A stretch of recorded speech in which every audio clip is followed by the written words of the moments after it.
You say this is a smash. I'm going to run out and smash my button while you talk about Ramondre Stevenson. I don't think the Bengals defense is one that you should be fearful of. I think they're middle of the pack. You know, they've lost the Bateses and some of those guys over the years that you used to fear. They got a lot of young kids in there who have some talent. But at the same time here, I do expect Ramondre to be a guy that is going to revert back to what he did a couple years ago. Fantasy Sports Today, only on SportsGrid. Ravens starting their season 0-2, and I mean the numbers and what the market had eyeing this team heading into this season is probably almost up in flames at this point. As their last however many games being down 10 plus points in the fourth quarter, inability to close out, getting picked apart by what is largely considered a below average quarterback with a below average receiving core. Pro Football Today, only on SportsGrid. Everyone had him Rookie of the Year, Offensive Player of the Year, Bears are going to the Super Bowl, Eberflus Coach of the Year. He was terrible. If he's going to be a success, he's got to play within structure as much as possible. I get it. If the pocket breaks down, throw off the platform. That's fine. But within structure, when the play is there to be made, you need to make it, and he didn't do that. Pharrell Coast to Coast, only on SportsGrid. This would have been a bet that I would have lost big on in terms of betting on Trevor Lawrence thus far. Because, Vinny, I thought he was an absolute rock-solid can't-miss first overall pick. They're underachieving a bit. I mean, I don't think this is the best adjustment team with Doug Peterson. He's not the best adjuster. If everything's kind of falling into place and everyone's executing well and he can just do what they want to do. Newswire, only on SportsGrid.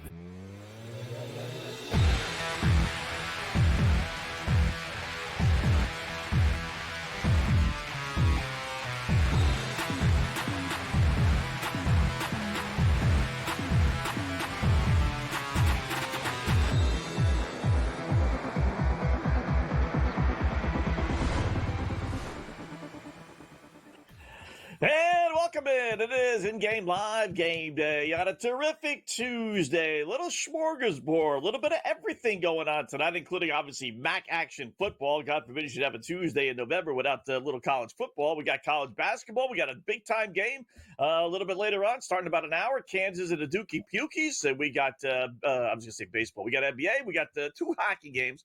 Light on the NHL, but that's okay. And we got a special segment tonight.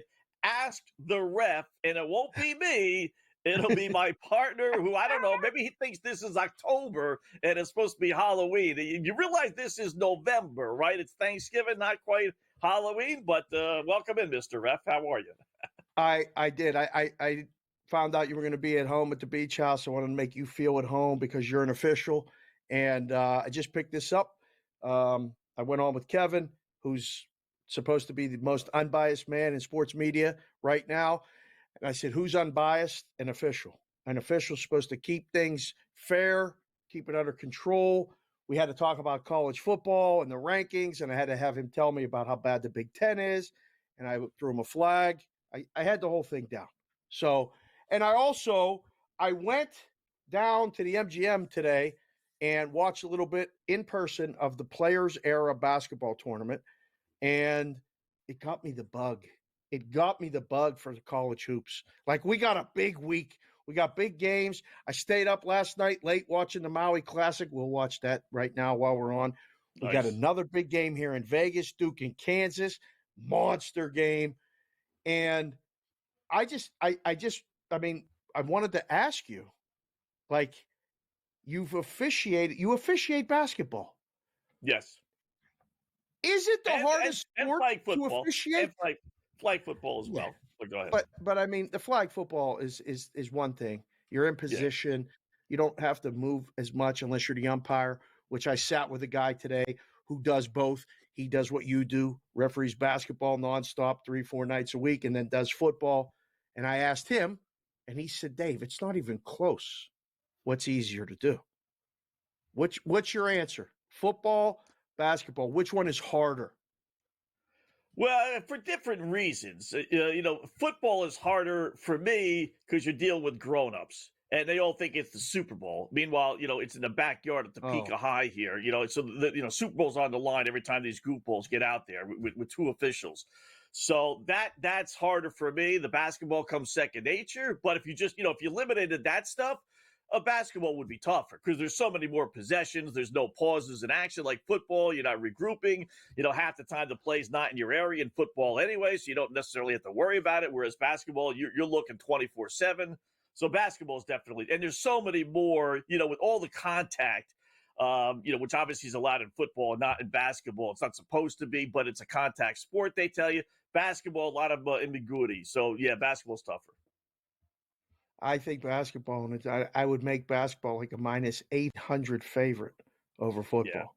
Yeah. And yeah, it's really, really hard. I mean, you watch these games and you see, like, what a foul is, but then, like, Wetzel, when they go to the table and they make that, like, this, that, whatever, and they hold, and, like, are there official signs? Like, in the NHL, you get 2 minutes for holding, and they go holding, or 2 minutes for cross-checking, and they go cross-checking.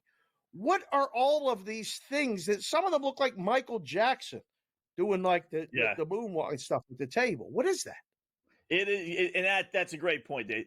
Basketball officiating is so much more complicated. I mean, so much, to the point it is so, you don't realize it as a fan watching, but it's to the point it's so anal where there are certain situations where you're supposed to hand the guy the basketball to have him inbounds it, and other times you're supposed to bounce the ball to the guy to have him inbounds it. And it's like, really? I mean, does it really matter? Yes, it does in the world of officiating. That's how anal basketball officiating is. So if you see something, whether it's a goofy sign and you're like, well, what is this guy doing? There is a reason for it. He's doing it, more times than not, he's doing it the right way. That's how it's supposed to be done versus, just saying, all right, holding. What's the sign? You got to give the left hand over the right hand, not the right hand over the left hand. Basketball refereeing for women is different from basketball refereeing for men. For the women, you got to have the girls come into play after the first free throw. For the men, it's before the first free throw. Stupid, goofy things like that. Yeah, it's tough. I didn't know. Okay, well, that's good to know. All right, we'll keep an eye on all of that in the officials and everything else going on. The basketball is good. I think college tonight outshines the NBA, but like NBA, we got T-Wolves and Rockets coming up. Any opinion? I mean, the Rockets are playing some really good basketball. Reason to find any reason to find on the Rockets tonight? Yeah, suspiciously low line, right? That's the first thing I noticed. Yeah. Minnesota at home, 3.5. That's basically pick 'em. But the Teacups are only 8-8, and then Houston's 12-6. I will say this: Minnesota's beaten Houston 10 of 11, but that comes for the most part with bad Houston Rocket teams. Like, it's not like they've been good over the last 3-4 years. Yet Minnesota's been able to beat them. And Houston, everyone's 10-1 against Houston, outside of last year and now this year. So I don't put a whole lot of credence into that, but it is something. I like Minnesota. You want to give me Minnesota, basically pick them at home. They're coming off a loss as Houston to Portland. They've yet to lose 2 in a row, but it's early enough in the season where I won't put too much into that. I'll put more into the fact that they somehow or another Houston lost to Portland at home. So give me the I'll take the Teacups here, laying 3.5. I kind of lean in Rockets, but I'm sure we'll have multiple opportunities to take both sides during the game. We'll keep an eye on that. I mentioned it earlier, Houston and Alabama, one of the marquee games of the night in college hoops. I was standing next to the Houston team. They came out of their little, area at the arena, and I was down in the bowels of the arena with them. And I'm telling you what, monsters. There's that old expression: when they get off the bus, they look like they already won. Yeah. Man, they are relaxed. They are big. They look very strong. And I went, you know what? That team plays nasty defense. Alabama better make a lot of shots tonight because they're not going to get rebounds. My first thought was, and again, you get out. It's amazing how biased you get by the eyes, like when you see them up close. Right. So I'm going to watch them tomorrow night after the show. They play a late game here, so I'm going to see them up close in person, playing in person. If you want to come, I'll pick you up. You and Vinny can come. We'll hang out. You can have dinner at the house for Thanksgiving. That'll be awesome. Yeah, just fly out. But I like Houston. I like Houston in that game. Tough game, because Houston is one of our automatic under teams. and Alabama, Dave, is one of our automatic over teams. So it's really, it's tough on the brain here. Which way are we going? So, I do think, generally speaking, it's a lot easier for a slow down team to slow down a fast team versus a fast team to speed up a slow team. But that said, I've seen this Houston team over the last couple of years get in strange games where they just, Kelvin Sampson just says, "Go ahead, boys, go run and gun with them, go have some fun." So that's why I'm a little leery on that. But I will take Houston too. Give me Houston plus the points or minus the points right now. 5.5, just underway. First game in a new venue in Las Vegas, and I know yesterday Creighton just got here. They played the first game this morning. They got smoked by San Diego State. The game went way under a low total. We got 10 more points or so to work with this one. I like the under. I like Houston to win and cover, but more so I like the total under. Yeah. Second straight loss for Creighton, right? Isn't that the first game since they lost to Nebraska last week? So, a little bit of a little skid there for the Blue Jays. All right, just getting underway. In-game live, game day on the grid.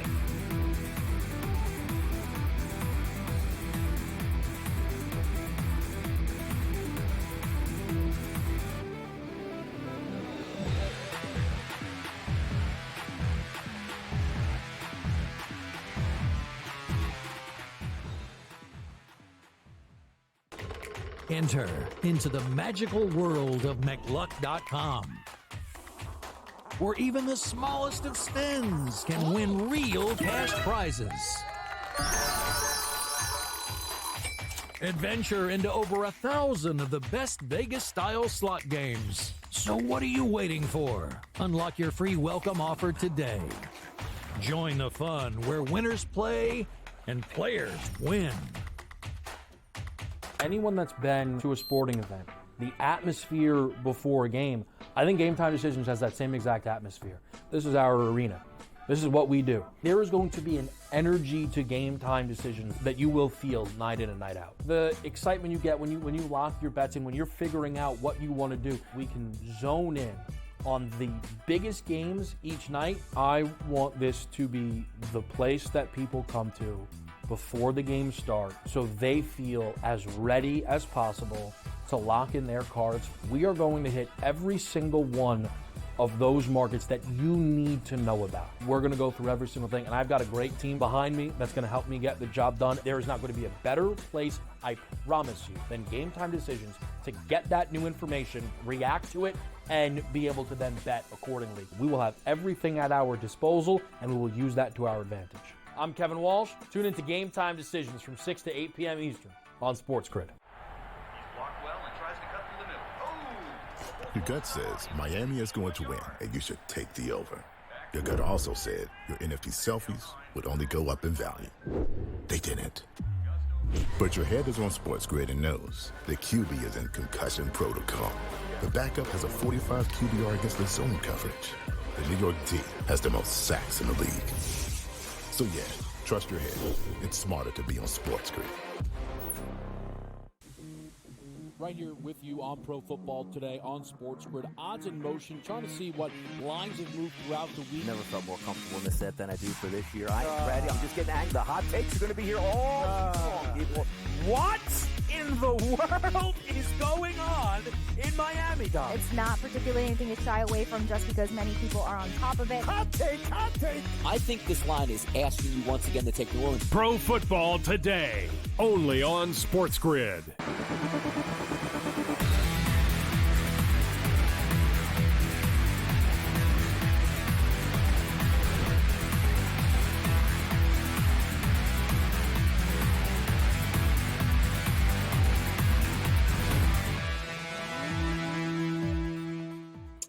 Welcome back in game live, game day here on the grid. Scott Wetzel, Dave Sharapan, just getting underway. Hour number one of our 2-hour extravaganza. Pretty good night tonight. Dave, I will say with college basketball, it's tough, right? This thing starts early November to / mid-November. There's so much going on. College football, baseball just finished up. It really is hard to get into it. It's like a slow process. Kind of like marriage, I guess, right? Just after a while, you just get resolved to the fact it is what it is, and there's no getting out now. So, and that's how it is for me with college basketball. Like we're getting some good games. We have 3, 4, 5 games under our belt to give an idea of what these teams are really like. And tonight's a pretty good, like I said, Houston. You got the Dookie Pukey game against Kansas. One thing I didn't really notice last year about this Dookie team, with Coach K, he couldn't spell defense, let alone want to play it, which is fine. He was successful, right? But they've become really a strong under team. Like last year, yeah. I was looking at the numbers. It's almost like 2-1 under for Duke last season. And this season, same thing. So it's a rare game where I actually like the under in his contest against Kansas. 9 times out of 10, but Kansas, Duke, what are you kidding me? Up and down the court, they're going to go. It's going to be a great game, right? 85-80. But that really, like I said, that's not been the case with Duke. Shara's got them playing a little bit of defense, and I like the under in the game more than anything else. I'm a little bit opposite, and you are at opposite picks on the Twitter.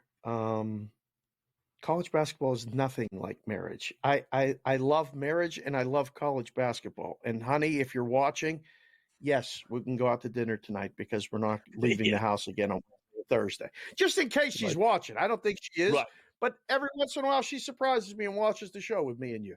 I like the over a little bit tonight, but again, I'm not in love with it. I do. I just think Duke is looking to get out and get baskets and score. So if they dictate pace, maybe it will go under, but I think Kansas is going to push a little bit and get it going. We'll see. I don't know. But I got the bug today. I had resisted up to this point, focused on NFL and college football. And I mean, I can't wait. I haven't seen anything about the bracket yet. I'm going to wait and see while, as it comes out. And I've been defending the Big Ten for days, weeks, it feels like. And Indiana goes and loses to Ohio State. So now how many teams are going to get in? Blah, blah, blah, blah, blah, blah, blah. But when you go to the college baskets and you go and you watch and you get a little bit of the pageantry and the excitement and they brought the band, I'm all in. I love it. I absolutely love it. And there's so many betting opportunities, different things to talk about, different things. Tournaments all over the world. I mean, they're playing down in the Caribbean. They're playing over in Hawaii. They're playing here in Vegas. I mean, they're even playing in Florida. There's tournaments, the Fort Myers Tip-Off, the Sunshine Slam at Daytona Beach. I mean, they're all over the place, Wetzel. Yeah, it's crazy. I mean, it's like another vacation for these kids, right? I mean, how do you say no to a school when they tell you, oh, by the way, in mid-November, you're going to be in Hawaii. Then late November, you're going to be in Arizona. And then, early December, you're going to be in Lake Tahoe or the Bahamas, literally. Right? I mean, it's just wacky. Normally, right? I forgot about that. But normally every Tuesday we do the show. The 10 minutes or so before we come on the air, they release the new poll. But this week, that's not the case. They've yet to release it. I wonder what makes this week so special. Oh, I don't know. I thought it was coming out today. Yeah, I don't know. That's what I mean. Okay. It usually comes out about an hour. Not an hour, not even an hour. Literally by 15 minutes before our show begins. And I haven't seen it yet. No doubt that the 4-letter network, which runs, all sports, we would have it on their website, and they don't. So for some goofy reason, this week it's a little bit later than normal. So, maybe it's at halftime of Kansas Duke. Maybe they're right. They're doing one of those deals, something like that. Yeah, exactly. Yeah. That's it. They'll do it at halftime of this, of the Houston Alabama game, no doubt. So okay. Or maybe the Dookie Pukey game, which starts at 9 o'clock. I don't know if they would wait that long, but I bet the Alabama game they would. What did you think of? Did you see the end of the Ohio State game? But if you needed any more of a reason to not root for Ohio State and Ryan Day, I mean, really, what a piece of trash. I mean, there's just, it's pretty sad when the kid does the right thing and the coach does the wrong thing. I mean, that's really pretty sad. I would not be too happy with myself if I was an Ohio State administrator who doesn't really worry about who's getting in and everything else, right? So if you didn't see it, Ohio State's leading by 2 touchdowns. Final minute, game's over, right? Theoretically, they could take knees, but okay, they run a play. Kid breaks free with under a minute left and just falls down after a 30, 35-yard gain at the 1-yard line. And he's thinking, okay, I don't want to score because we're going to give the ball back to Indiana. But he didn't have to worry about it. They're already up 2 scores, right? But he does the smart thing, and he falls. All Ohio State has to do is take 2 knees. That's it. Ball game over. And this mope runs not only one play, stopped on first down, he runs another play and scores a touchdown. They win by 3 touchdowns in the final seconds. And his excuse afterwards was, well, we're in a 4-minute offense, and I didn't want to put my defense back on the field. I'm like, are you stupid? Are you like, really? Are you stupid? There's 40 seconds literally left. You take 2 knees, and the game is over. You're telling the world that you're worried about putting your defense back on the field at the 1-yard line? What are you, moron? Didn't Indiana call timeout? No. I think Indiana called timeout. After No, the slide? You're No. sure? Yeah. Clock stopped because it's in the final 2 minutes. But no, they didn't call timeout. Okay. I didn't see it. I saw it later on the highlights, but I was told live Indiana called timeout. So he said, you know what? You want to call timeout? We're going to run it in. No. That's what I was told. Okay. You know what? I'm going to double check right now, but I was watching at the time because I had the under, and that touchdown, oh, by the way, made it an over. Pushed it over. With the extra point by half a point. Yes, it did. And no. And it wasn't because of the books. It wasn't because of your bet. No matter who needs to hear it. Not. It was not. It was not. Do not imply that it was. Come on. It goes opposite of what I said, though, about them, trying to run up the score. Speaking of opposite, how did the opposite pick segment go? 4-4. Not too bad. Okay. But 4-4. Okay. No, I looked at the play-by-play, no timeout. Ohio State actually called the timeout before that, but not them.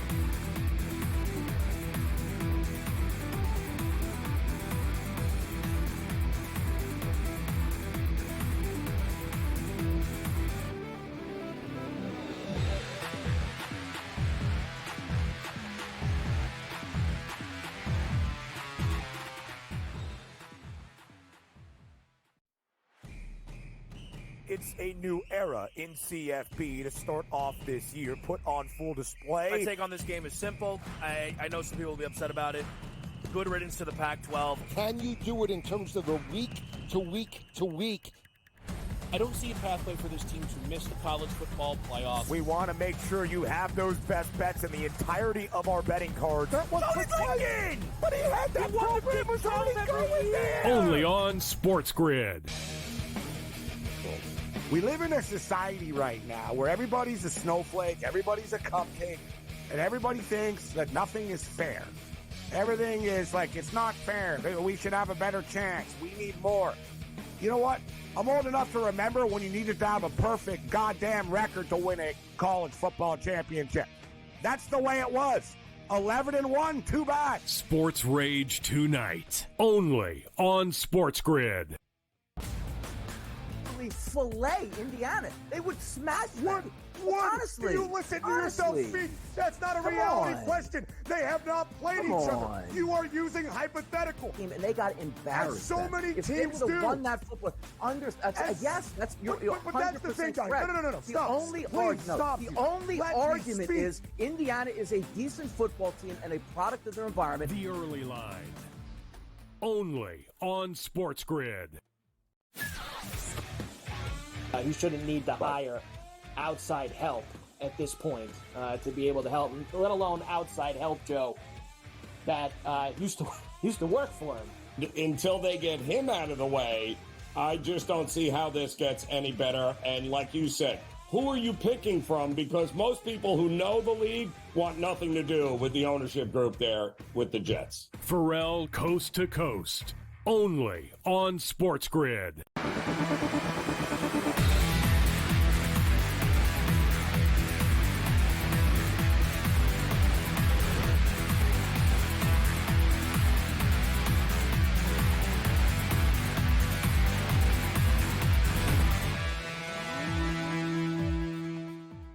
All right, welcome back in Game Live. Game Day here on the grid. Hour number one. Having some fun. We'll get back to the NBA and the NHL and the college stuff in a sec. First up, though, little SGP same game parlay time.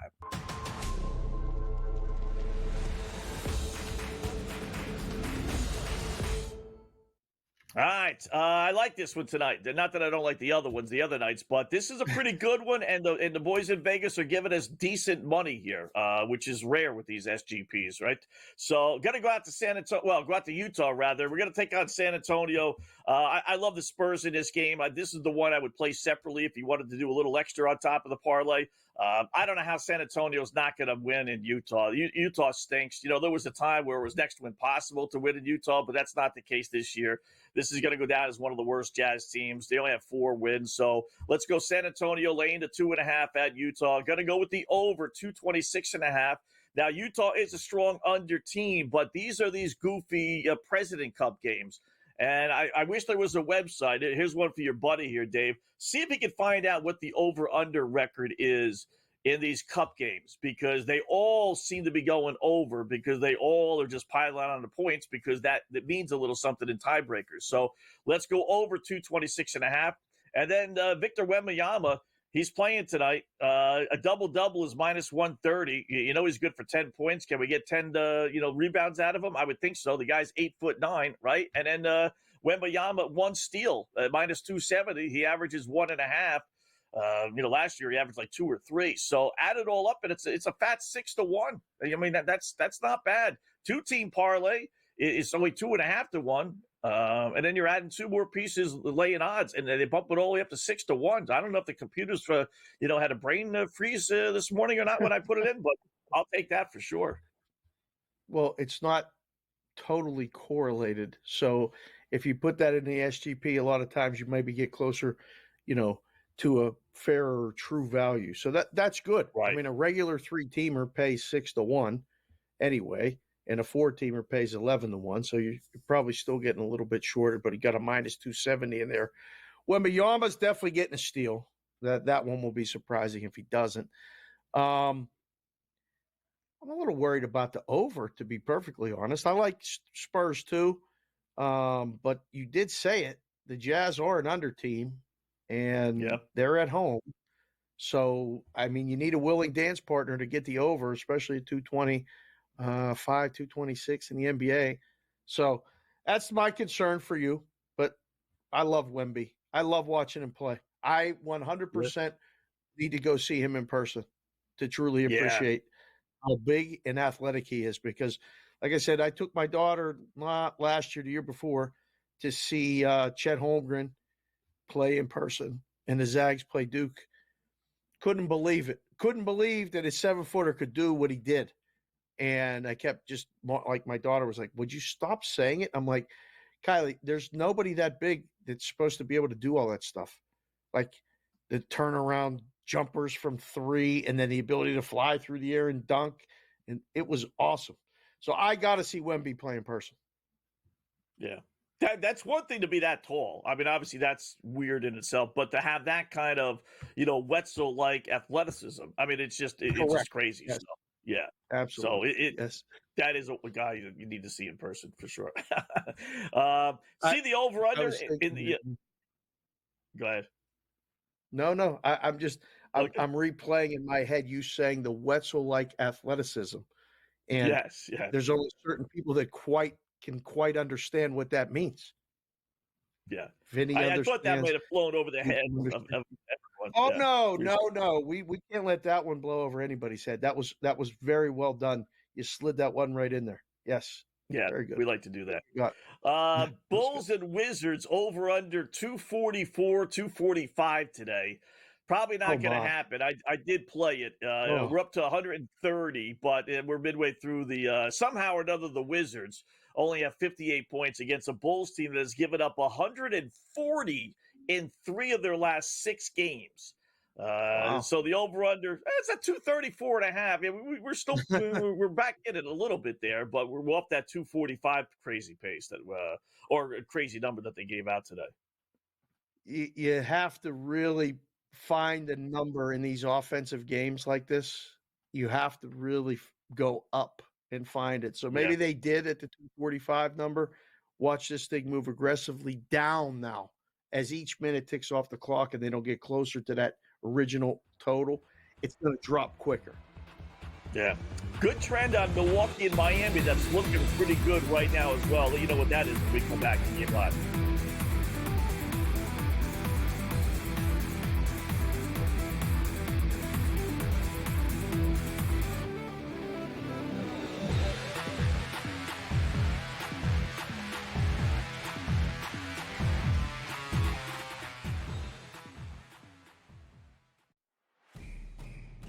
It's a new era in CFB to start off this year, put on full display. My take on this game is simple. I know some people will be upset about it. Good riddance to the Pac-12. Can you do it in terms of the week to week to week?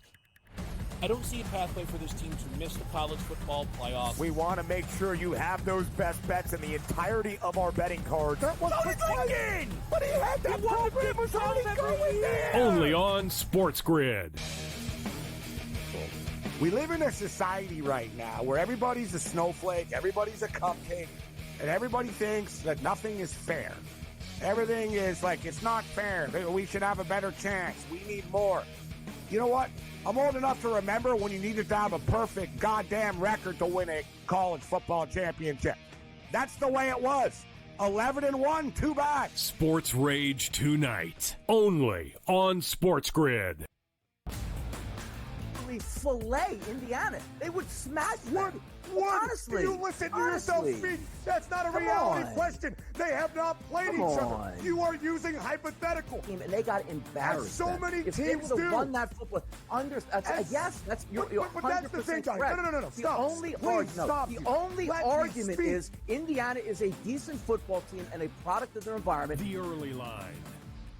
Only on SportsGrid.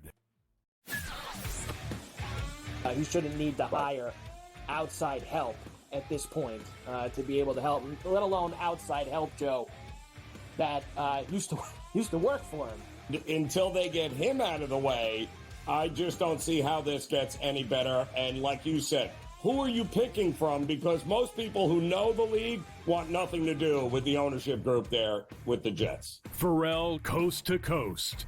Only on SportsGrid.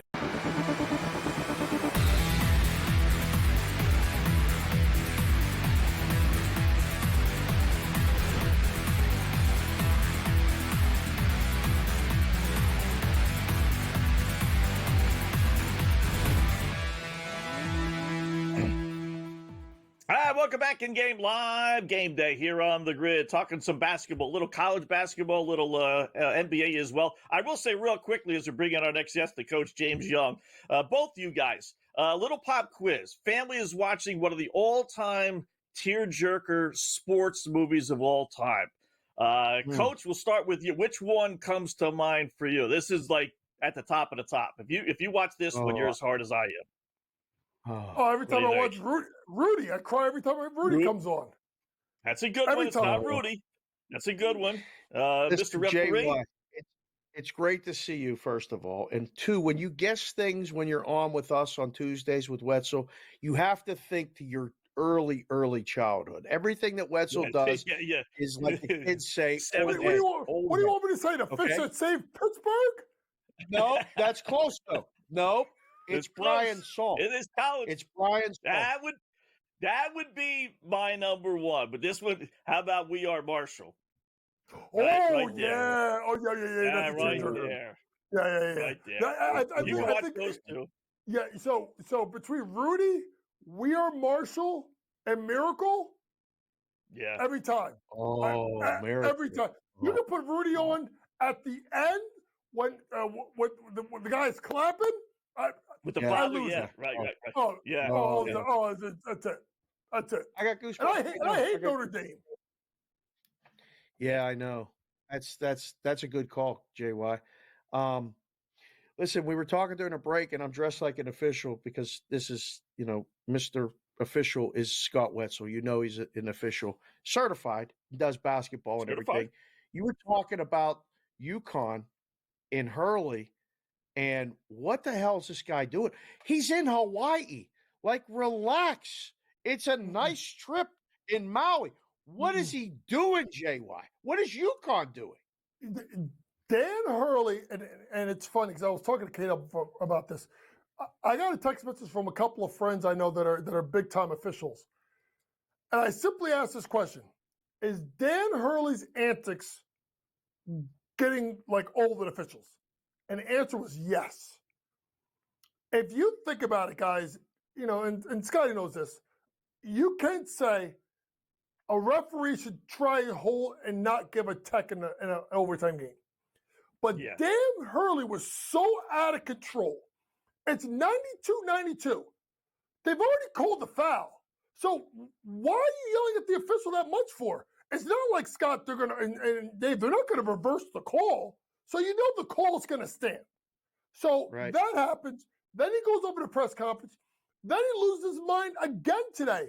Simply put, UConn is, as much as I want to believe that they're going to win an national championship, they're not.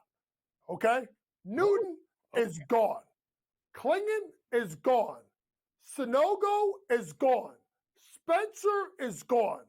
Caravan can't beat a guy. Liam McNeely is up and down. They're not the best team in college basketball. And I think Dan Hurley struggled with this. And Dan Hurley, and listen, I'm not going to say that I haven't dropped 4-letter words to officials because Lord knows I got sins to pay for that one. But at the end of the day, like 92-92, coach your team. And referees are getting sick of it. And they're going to start to bang this guy. And you notice, Scott, if coaches get after you, pick your spots. But when you're yelling at an official for 45 damn minutes, at some point, he's going to have enough. Yeah, and it's the worst time, right? If you're supposed to, there's always the key, right? Officials realize this. If you're supposed to get the ball, that's the worst time to get a technical. If the other team's getting the ball, then okay, because they're going to get the ball anyway. But, the team was going to the free throw line, so there's 2 free throws automatically, and then the 2 free throws for the technical, and then the team got the ball back. It's like a 6-point play. Yeah, and they lost by 2. And they lost by 2. And they lost by 2. Right. And they lost by 2. Yeah, so... And then they lost again today, as you were talking about. So, all right, so we got we'll start with the game that's in progress here with Alabama and Houston. One team that wants to slow it down, Coach. Another team that wants to speed it up. With Alabama, great matchup on paper. How do you see this thing playing out? I know it's already underway. When I saw this game, I thought, simply put, that they would have to slow this down.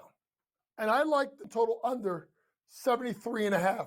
For Alabama. Now, they got 21 points with 6:56 left to go in the half, so it's going to be tough here. But I thought that Houston, 3 teams scored under 50 points. Only team that scored over was the game they lost 74-69 to Auburn, who we could say could be, with the wins that they had in the last week and a half, Scott, the best team in college basketball.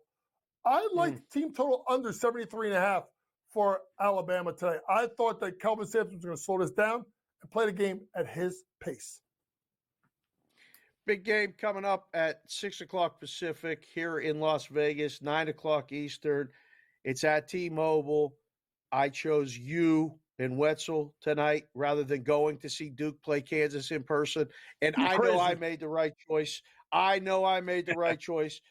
But what do you like or dislike about this game, JY? I'm torn. It looks painfully obvious to take the points with Kansas, but Duke wins, Duke covers, Duke does this, Duke does that.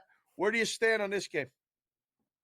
It's interesting. A lot of the reason why this line is what it is, and it's now I think up to 4.5, depending on the book. 4.5, yeah, 4.5 now. I really think this has a lot to do with the fact that the way that Duke looked defensively against Arizona, winning by 15 in the McHale Center. And I know, no one goes to the McHale Center and beats them by 14 points. Well, let's just be honest here. So I think that's the reason why we're looking at this. But I'm looking at this Kansas team, and I look at that experience.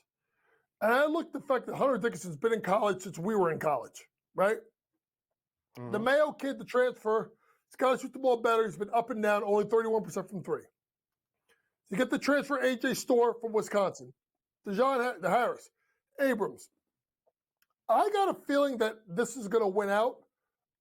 Now that I liked it at 3.5, I love it at 4.5. I'm taking Kansas plus the points.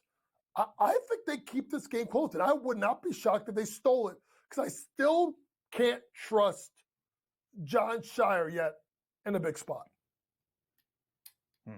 And what does that tell you about the national rankings? That the 11th ranked team in the nation supposedly is favored on a neutral court over the number 1 team by a solid down 4.5. How about the late one? Great lineup tonight, right? Number 4 Auburn. You mentioned them taking on North Carolina. Auburn laying 3.5. I'll tell you right now, I would have got some 2 games in a row with them in Houston and then Iowa State with them with the over. I think this team can flat out score. Best thing to do, take Auburn's team total over. The way that Bruce Pearl's team is playing, they're an offensive juggernaut. Take the team total over for Auburn tonight. I like it. How do you approach the? We talked about it in the spring, always with these tournaments, and are these early season tournaments the same thing for you? I mean, I was down at the MGM. Kids are in Vegas. It's the beginning of the season. How hard is it for these coaches to get these kids ready to play these games with this intensity level? It's not March Madness. I'll answer it after the commercial break because I think it's a little bit different in regard to how it is between the women and the men because the women challenge each other a lot more than the men do. All right, talk with Coach James Young, our NBA college basketball expert. More from him when we return on the Grid.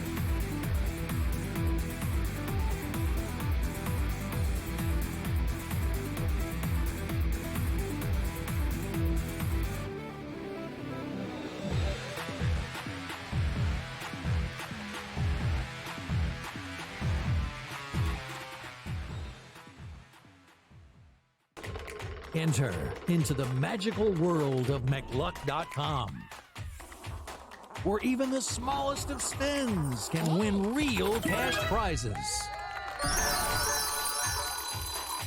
Adventure into over 1,000 of the best Vegas-style slot games. So what are you waiting for? Unlock your free welcome offer today. Join the fun where winners play and players win. Anyone that's been to a sporting event, the atmosphere before a game, I think Game Time Decisions has that same exact atmosphere. This is our arena.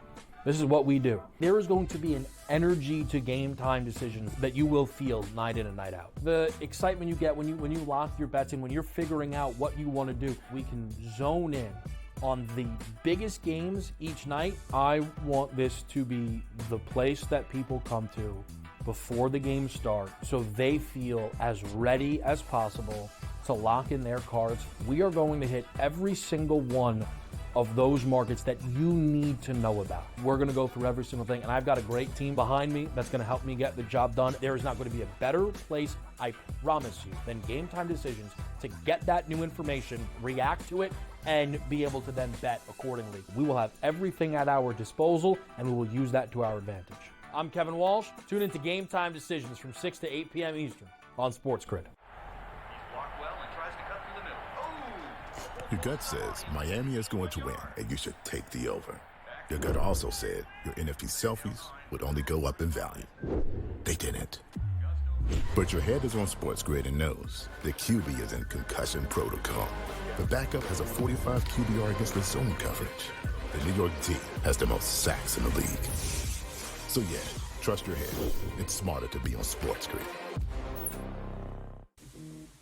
Right here with you on Pro Football Today on SportsGrid. Odds in motion, trying to see what lines have moved throughout the week. Never felt more comfortable in this set than I do for this year. Brady, I'm just getting angry. The hot takes are going to be here all season long, people.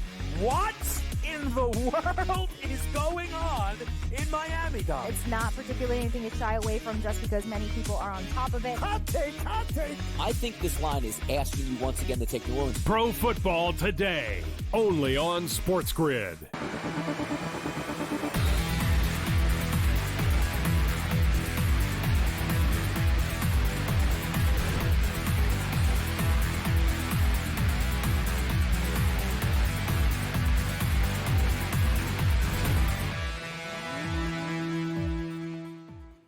All right, welcome back in Game Live. Game Day here on the grid, talking some basketball with the coach. Let me throw one college football note in there. The CFP rankings have just come out, and we'll break it down later on. But Indiana, that's really the big question. Where were they going to go after their loss? They're at number 10, which is not the worst thing in the world. They dropped from 5 to 10. So we'll get back to that in a sec. First up, though, more hoops with our good buddy, Mr. Coach James Young himself. So I know you wanted to expand a little bit on a question that Dave asked you, Coach, before the break. So fire away. I just think, guys, what you see is unless you get these tournaments or certain teams that challenge each other, like, for instance, Duke going and playing at Arizona, Duke playing Kentucky. The women's side does a lot better job of matching each other up. Remember, every year UConn would play Tennessee when it was Pat Summitt and Gino. That was every year, right? You look at just this past weekend, Corey Close and UCLA go take out South Carolina, or Ivy and Notre Dame go take out USC. Like, the women's team challenge each other. Two of my close friends, Mark Lopez and Chavi Lopez, have TCU at number 18 in the country. Well, they got Notre Dame coming into Fort Worth on Friday, and then they got South Carolina coming in a week from Sunday. Like, you get that on the women's side where they challenge each other more in the regular season. They don't have a lot of Maui Invitationals, Battle for Atlantis, where you load up the field and it's 3 days and three games in 3 days. So I think on the women's side, you get sometimes teams will challenge each other more. One reason why, let's be honest, why I think UConn is 0-2 at the Maui Invitational, who did they play? I mean, let's be honest, guys. Who did they play? How did Dan Hurley team know that they were ready to play? I mean, let's be honest, guys. Playing Sacred Heart, New Hampshire, Lemoyne, East Texas A&M. I'm not calling that the murderer's row. That's from the Jim Boeheim school of we don't leave New York State. So, to me, when you have a younger team, especially who lost at UConn, maybe you challenge yourself a little bit before you go out to Maui. That's fair. I think you're right. Challenge this. The Lakers are playing the Suns tonight. Okay? The line's 2.5. And the total, 234, 234.5 in places. I don't know. I like the Suns. What am I missing? But I seem to be on the opposite side of the Lakers more often than not, especially later and later. But can you make a case? And you don't have to pretend to be K-Dub or anything and say you like the Lakers. What do you like in this basketball game? I don't like the Lakers in this spot. I actually like Phoenix. I took Phoenix on the money line. I mean, if Beal is back, right, and he's supposed to be, and Durant is back, and he's supposed to be, and this team I think had one loss beforehand. What am I missing? I know. You know, a Lakers team that also struggles mightily on the road. Mm-hmm. What am I missing? It's simply put, Lakers don't play well on the road. Suns got their guys back, and they were really great before they got hurt. Give me Phoenix on the money line tonight. We ever going to get Phoenix? You know, Coach, they're the tied for the 7th choice, 17-1 behind Boston, OKC, Cleveland, the Knicks, Denver, Dallas. You know, with those big three that you just rattled off there, you know, on paper, you know, they should be able to really compete with all those guys. But we haven't really seen that for more than, a couple of week stretches before one of them gets hurt, and throws the whole thing into whack. Are we, in the end, is that 17-1 now a good price to get? Or just in reality, it's just, two fading stars in Beal and Durant, if you want to play that role, and one, in Booker, that's just not going to be able to carry the team. If you think about that big three the Nets had with Kyrie, Harden, and Durant, right? Why did they not win a championship? They just weren't available enough, right? What's the phrase? The best type of ability is dependability or availability. That's it. Well, Yep. I can't, guys, I can't trust this team to play enough games together, right? And then at the end of the fact of the matter is when they are all there, let's be honest, when they're all there, and then you can slide Grayson Allen to the second unit, and then you can play a kid like Ryan Dunn, the rookie out of Virginia, who's been really, really good, to the second unit.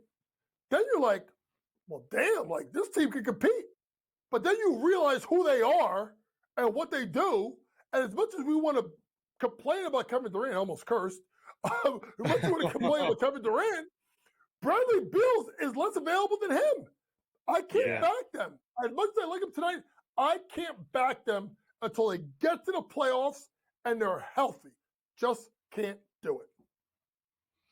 All right, last one for me, sir. It's Tuesday before Thanksgiving. What is JY's Thanksgiving look like this year? Are you going to be watching football? Do you have plans? What's your favorite side dish if you could only pick one? That's multiple questions. Go where you want with it. The floor is yours, sir. Well, first things first, you guys know, rest in peace to my mother who I lost in April. So this is the first Thanksgiving without Mom. Love you, Mom. She would have been 80 on Saturday. So quiet. I got the girls. We're going to hang out. We're doing a bunch of movies the next couple of days. They want to see Red 1. I got to go take them to see Moana 2. You know, maybe make sure I had lunches that beat up so I can have a couple of cold ones during that. And at the end of the day, okay, it's very simple. It's about the yams. I like the yams. Amen. You get the yams. Wait, listen, I don't know Wetzel know where I'm going. With the brown sugar on it. Marshmallows. Yeah. And then if I gotta have the yams, you know I gotta have that sweet potato pie at the end of the night. Warmed up with a little dollop of vanilla ice cream. That's it. And maybe a little bourbon. Little bourbon. There's your Nevada. All right. No side plate of lasagna? No, I gotta have a side plate of lasagna there. No. But if you have Wetzel, if you have the 7 fishes, I'm coming for Christmas Eve. I'll be there. I'm gonna do that next year. I am. One of these years.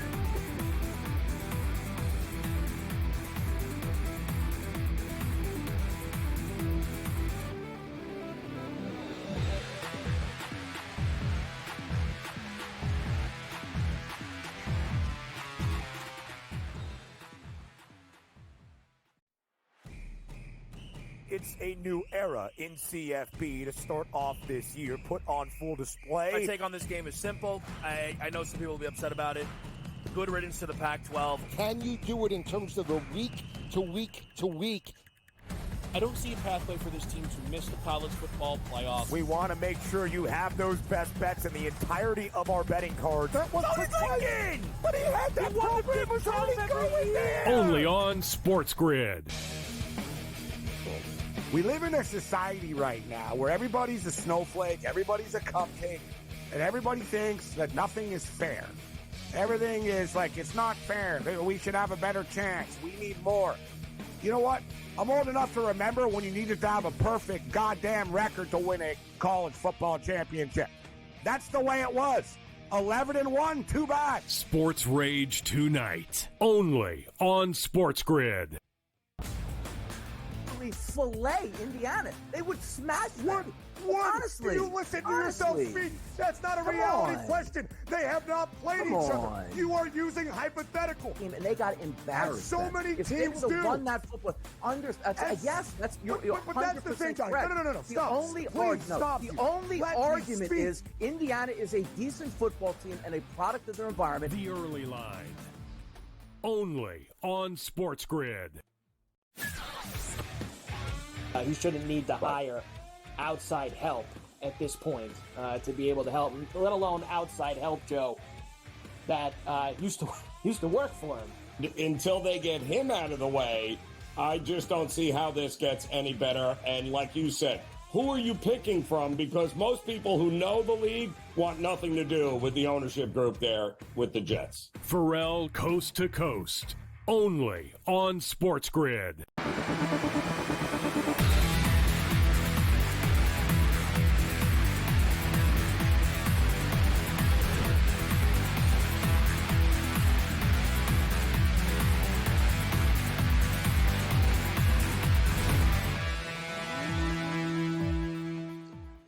welcome back in Game Live, Game Day here on the Grid. Thanks again to the coach joining us there. So while we were talking a little college basketball, I must say we bring up the college football rankings because they were just announced.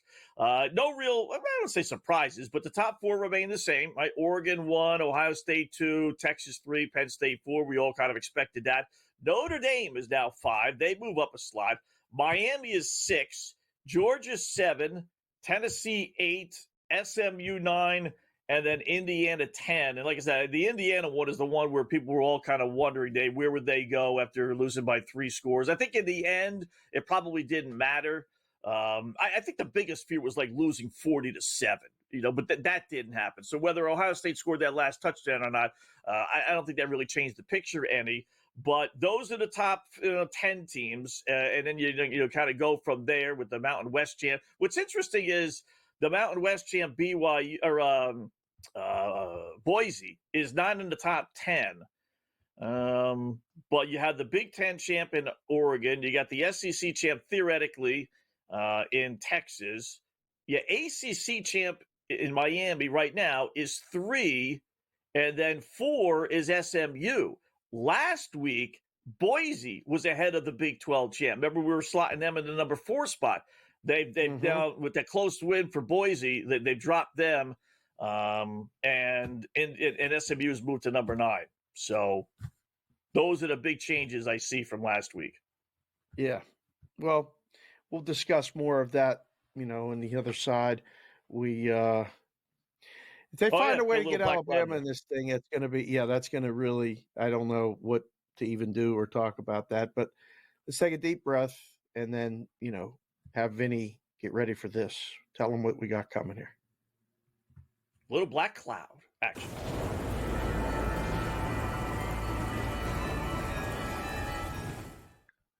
All right. I mentioned it earlier. We'll go with the headline game, which starts here in just a couple of moments. Dookie Pukies in Kansas. Thought about taking Duke, right? But I'm like, the number 11 team in the nation is laying odds against the number 1 team, a neutral court. How does that make any sense? So the boys in Vegas are begging to take Kansas, which means I can't take Kansas. So where are we going to go? I'm going to go under 148.5. 23-13 was Duke under last year. Almost a 2-to-1 ratio, 3-2 this year. Shire's got him playing defense. This would be a game where 9 times out of 10, I would say, throw the ball in the court and your first 1 to 80 wins. But I don't think that's going to be the case with Duke this year. And it wasn't last year. So let's go under. You know what? The whole world, nationally televised game. Nobody plays unders. We will. Give me under 148.5 Duke, Kansas. I like it. I was down there. Like I said, I was across the street at the other tournament. There's a buzz in town. This is going to be a full house. This is going to be one of those games that, we'll watch. And I'm sure come March, they'll be talking about, you remember that time that Kansas beat Duke or the Duke beat Kansas, the type of game that it was? I'm already starting to get ready for the quadrant 1 win, the quadrant 2 win, the quadrant 3 win. Here we go. Right. I as of right now, I think this is in the quadrant 1 type category because these are both, top 5 ranked teams. This will be a fun one. It'll be even fun. It'll be fun if it's even under. So with you. Yeah. I think I think the game goes under. So hopefully we're not doomed to 160 points. Got a good college football play for you right now, if you're interested. I know it's only MAC. Which is always dangerous, these midweek goofy games, but 3-8 Akron, which is just horrible, right? I mean, it's Akron.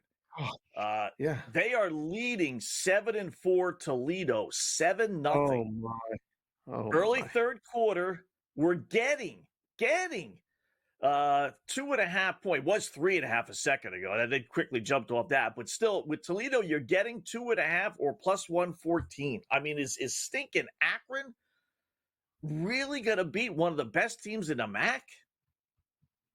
It's hard not to take plus 2.5 or plus the 116. I mean, right? Is there an injury? Is there something going on? I don't know. I hate jumping in without seeing one play. I mean, we're in the third quarter, 13 minutes to go. It's 7-0. Well, now, see, we got to dive into the numbers. Something's got to be up. For them to be shut out, check out the weather. Maybe it's nothing but snow or something.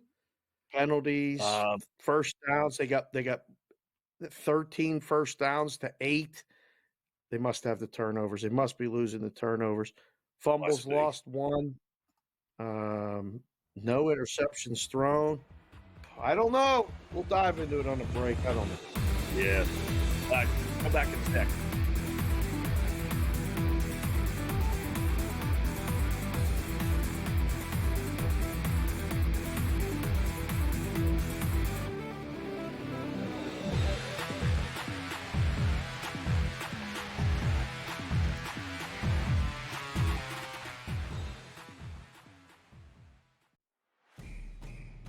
It's a new era in CFB to start off this year, put on full display. My take on this game is simple. I know some people will be upset about it. Good riddance to the Pac-12. Can you do it in terms of the week to week to week? I don't see a pathway for this team to miss the college football playoffs. We want to make sure you have those best bets in the entirety of our betting cards. That was thinking! But he had that program was already going there! Only on SportsGrid. We live in a society right now where everybody's a snowflake, everybody's a cupcake, and everybody thinks that nothing is fair. Everything is like, it's not fair. We should have a better chance. We need more. You know what? I'm old enough to remember when you needed to have a perfect goddamn record to win a college football championship. That's the way it was. 11-1, too bad. Sports Rage tonight. Only on SportsGrid. Fillet Indiana. They would smash them. What? Honestly. You listen to yourself speak. That's not a reality question. They have not played each other. You are using hypothetical. And they got embarrassed. As so many if teams they do. Won that football. Yes, that's you're but that's the thing, guys. No. Stop. The only argument is Indiana is a decent football team and a product of their environment. The early line. Only on SportsGrid. He shouldn't need to hire outside help at this point to be able to help him, let alone outside help, Joe, that used to work for him. Until they get him out of the way, I just don't see how this gets any better. And like you said, who are you picking from? Because most people who know the league want nothing to do with the ownership group there with the Jets. Pharrell Coast to Coast. Only on SportsGrid.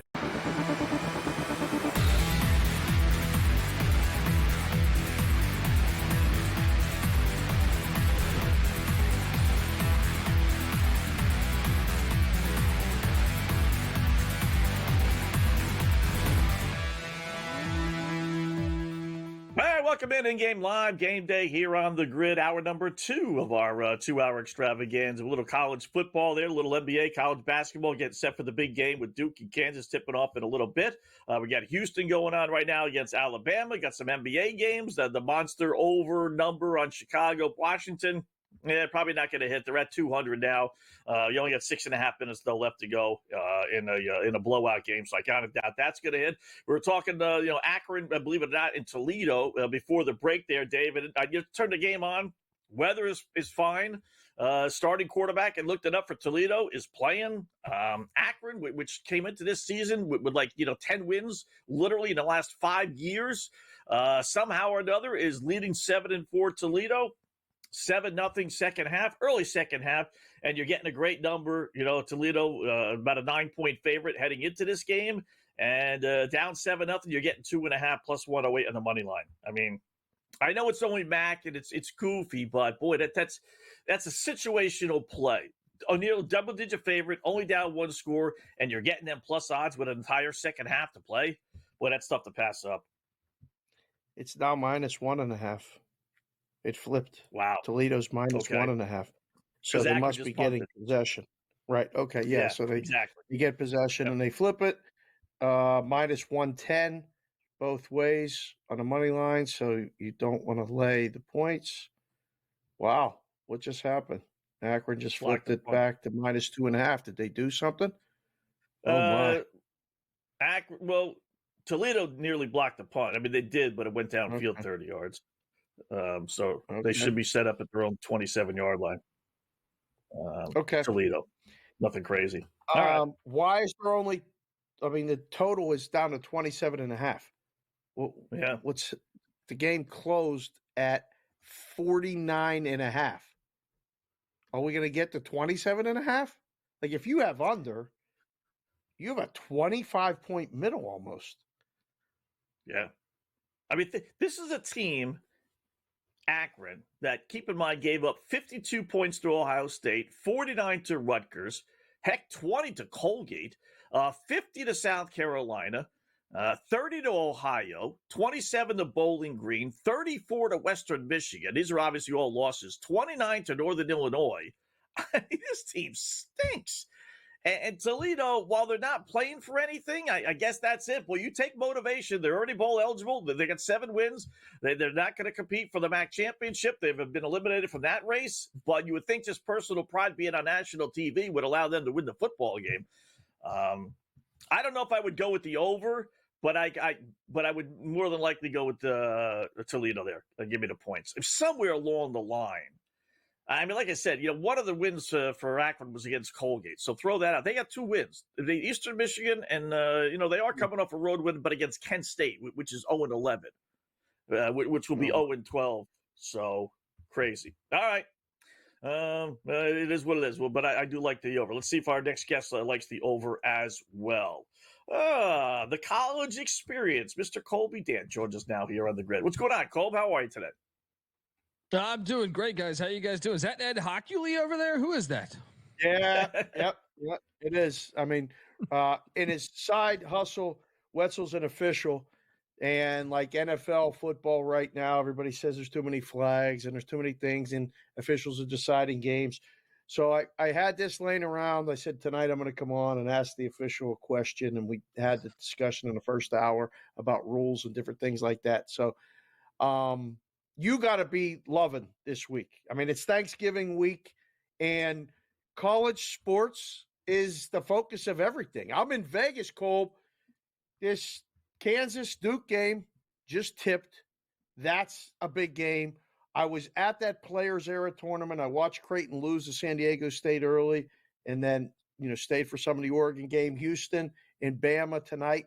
College basketball tonight. What are you looking at? Anything you want to jump on or give to the people? Oh, so yeah, certainly. I mean, for the big game, I am going with the Jayhawks. I have a ticket on the Jayhawks to get it done. It just started, so I mean, obviously I don't know what the line would be at this very second, but I just thought the experience for Kansas would pay off. Duke is Duke's been out in the desert for a little bit there. They were taking on, they were in Tucson, a huge win at Arizona, getting revenge from a year ago. But this team's incredibly young. A lot of their veterans, are gone. They've either left for the NBA or transferred. So I just think you've been away from home for a while. Kansas probably brought in the top transfer portal class, a ton of veterans. So I took the Jayhawks here, getting the points. I think they're going to win it outright, actually. So that is one that I am on there. As far as yet to play, I love Eastern Washington taking on UC Santa Barbara. I think I was on this show last week when I took. I think it was it UTEP to beat. Yep. Yeah, and they won outright there. Joe Golding's bunch. Eastern Washington getting 10.5. I mean, that's just a little bit too many points for me. Eastern Washington, I think they're baiting you into saying, "Oh, this is a 1-5 team." But if you've watched them this year, they ended up getting a terrible beat against Colorado. That was a close game for a lot of it. Colorado goes on some magical run the final 3 or 4 minutes, ends up covering. But after that, they were dogs against Seattle. They got it done outright, won that thing outright. Then they covered it, getting a big number at Mizzou. They did not cover, though, against Washington State. But I think they're a pretty solid team. Dan Munson comes over from Long Beach State, took them to the tournament a year ago. 10.5 against Santa Barbara. I just think that's too steep. Santa Barbara's a good team, but that's a big number. A little too big for me. So give me the 10.5 with the Eagles of Eastern Washington. I also love out in Vegas.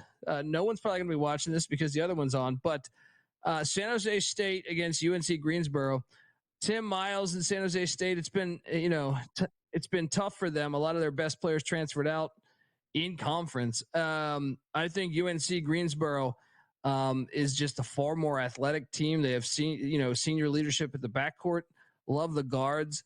So I think Greensboro laying the 3.5 to play there in Vegas. What'd you think of Alabama Houston? They're at the half. Houston leads by 2, 36-34, laying 3.5 right now. Yeah, I'm on the Houston side of things. I just thought, they had that blemish against Auburn. Alabama runs that Paul Westhead offense where you just run up the court and shoot. Houston's so good defensively. I think they're going to limit the amount of possessions you can do that. And I think that's always been the key of beating Nate Oates' system is like, can you limit the amount of possessions? Can you box out? And to me, Houston kind of has that MO defensively to really force them into bad shots. And if you can force them into one shot per possession, I think that's the blueprint to beat any Nate Oates team. I like another one I want to mention is Carolina Auburn. I like the Carolina side of this. Auburn has looked good, but they've been living on the edge. I feel like each game. I think the way Carolina defends the 3, and then some of their experience can be the deciding factor there. I think Carolina gets it done against Auburn. Yeah, that's a game of the night as far as Hawaii. It's great. Did you see Danny Hurley and what he did? Because we asked JY about it, and I'm dressed like an official. Did you see all that? Like, what do you make of that? I mean, I have a hard time. He's a great coach, and I think he's clearly proven that. But his entitlement is just going through the roof right now. The things he said in the post game yesterday, I thought were ridiculous. And that call wasn't even that bad to me. I think it goes either way. It's kind of a 50-50 call. Colby, great job, man. Appreciate it. As always, the College Experience Podcast. Check it out, your favorite podcast story.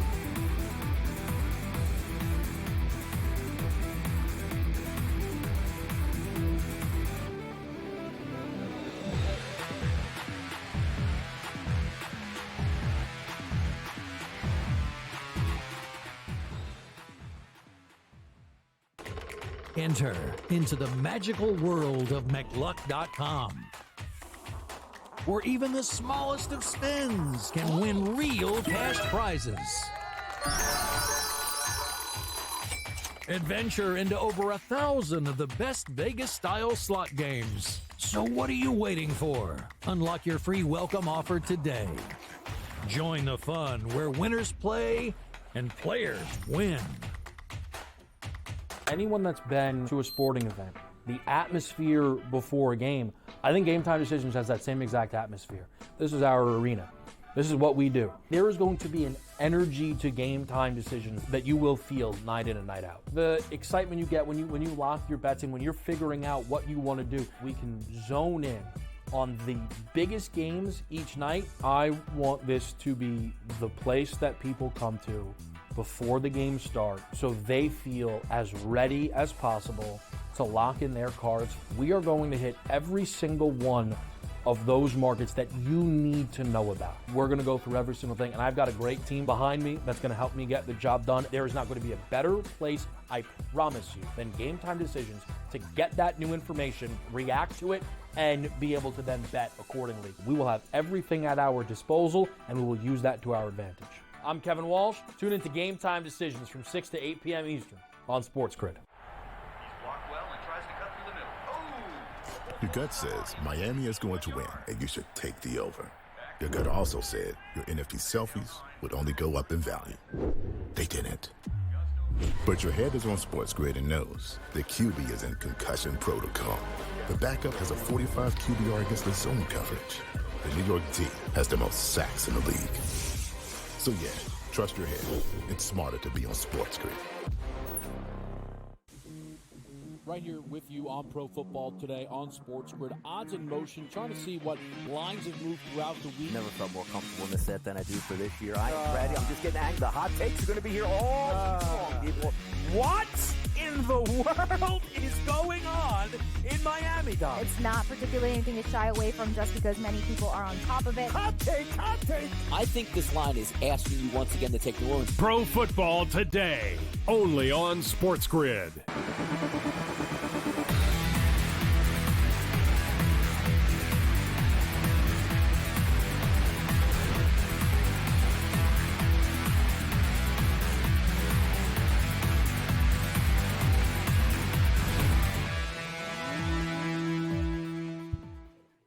All right, welcome back in Game Live, Game Day here on the Grid. Scott and Dave until the top of the hour. Talking with Colby Dan is going to join us for another segment, which is always a great thing. The College Experience Podcast. A couple more basketball before we get to the college football with the rankings coming out here, Cole. Let me throw one line. I know you have another game as well, but let me see if you had any thoughts on Rutgers laying only 1.5 points to Notre Dame. I don't know. I really like this Rutgers team. I know they lost, a bad loss last week, but to me, they're a much, much better team than Notre Dame. Where's Digger Phelps when you need him? Laying 1.5. What am I missing? Why is that line so low on Rutgers? Well, I'm glad you answered first because I knew you're a Notre Dame football fan. So I was like, man, he's gonna hot potato me this. I agree. I agree with you though. I think the only thing is Rutgers is inexperienced and they're playing. Steve Peichel, normally known for their defense. It's not there yet, but their offense is the best it's been in a long time with that talent they've brought in. I'm going Rutgers as well. Micah Shrewsbury, though, Notre Dame's coach, has a good way. Sometimes, he comes from the Purdue coaching tree there of, kind of making you feel uncomfortable as far as your offense. And I do have a little bit of concern on the youth of Rutgers, but I just think the talent is just so much greater with Rutgers than it is Notre Dame. So I think they will get it done. But I'm kind of fascinated by the matchup because it's a classic matchup of kind of like a team that they really don't face that often. I mean, especially Rutgers, which is not known to have a prolific offense in the Peichel era. We'll see you on Friday, hopefully, if you're around. Oh, no, I don't. We're not doing Friday. Never mind. This is why we have to discuss it now. College football. This is the last week before conference championships, and they just came out with the rankings. And I mean, there's a lot of big spreads and a lot of teams that are going to win games easy. I mean, even the Ohio State-Michigan game's 20-plus points, and Penn State's a gigantic favorite over Maryland, 24. But the one team that really got to get a win is Notre Dame, and they're coming to your neighborhood. And they're playing USC. You're just talking about Notre Dame basketball. What do you think about Notre Dame football this week? Are they ripe for an upset, or USC is really not going to provide much resistance? I think USC can pose some challenges. I think you kind of go back to the Louisville game. I think USC and Louisville are pretty similar. That was a 7-point game. Notre Dame won. Now, Notre Dame, you could make the argument Notre Dame's playing better now than they were then, which I think would be accurate.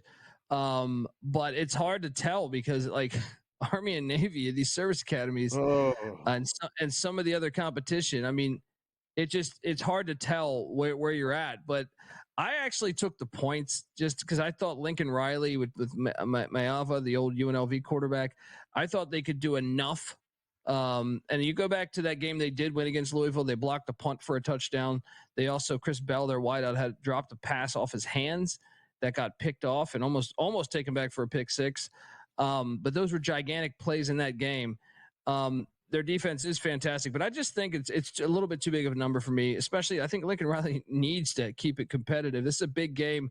As someone that, used to bartend close to it was a USC bar with a lot of rich alumni. I could tell you this game actually means something. Whereas more than the UCLA one to me is more of a snoozer from their alums. The Notre Dame one is the one they get up for. So I think this is a big one where Lincoln Riley, if he wants to be around, they have a new athletic director too. So I know it's got an $88 million buyout, but still, I think he wants to impress. So I think they stay within that. Notre Dame still may win, but I just think 7.5, a little too much for me. Just missed a freaking 20-yard field goal. They're being shut out by Akron.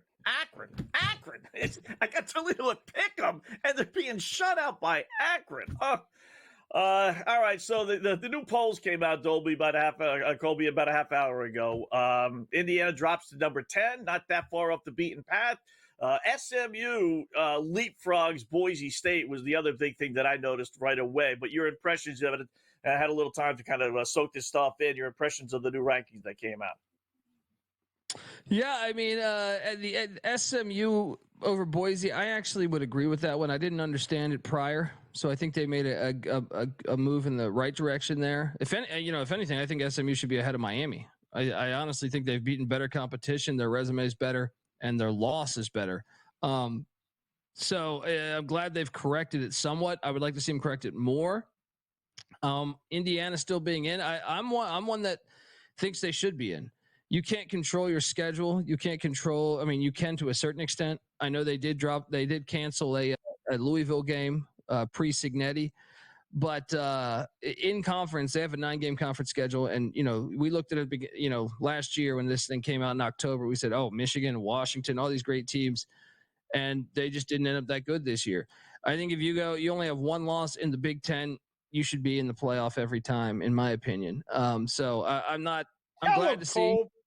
Yeah, I'm glad to see that they put them in because they blew out almost everybody too, and they still held Ohio State's offense like 312 yards of offense. So like there is some things that you can look at that game and say, yeah, their offense was terrible, their special teams was horrible, but their defense did hold up, and you would wonder maybe they could beat some of the other teams in the playoffs. They're worthy of the top 12 to me.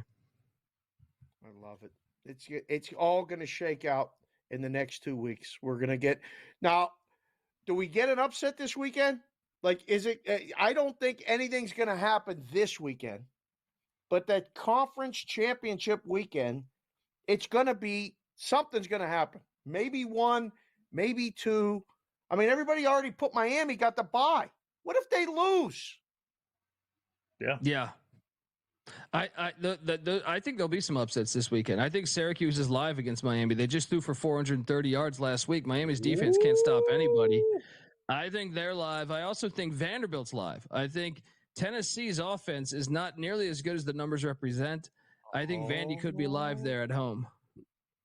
I tell you what, if Tennessee loses, and I think they're one of the teams that is going to get one of those at-large bids, but if they were to lose, but you know what? Someone's got to get in. I tell you, the team that's in a little bit of trouble, the Texas Longhorns are in a little bit of trouble. You look at who they beat. Colby, great job. College Experience Podcast. Colby did. Doing against Duke.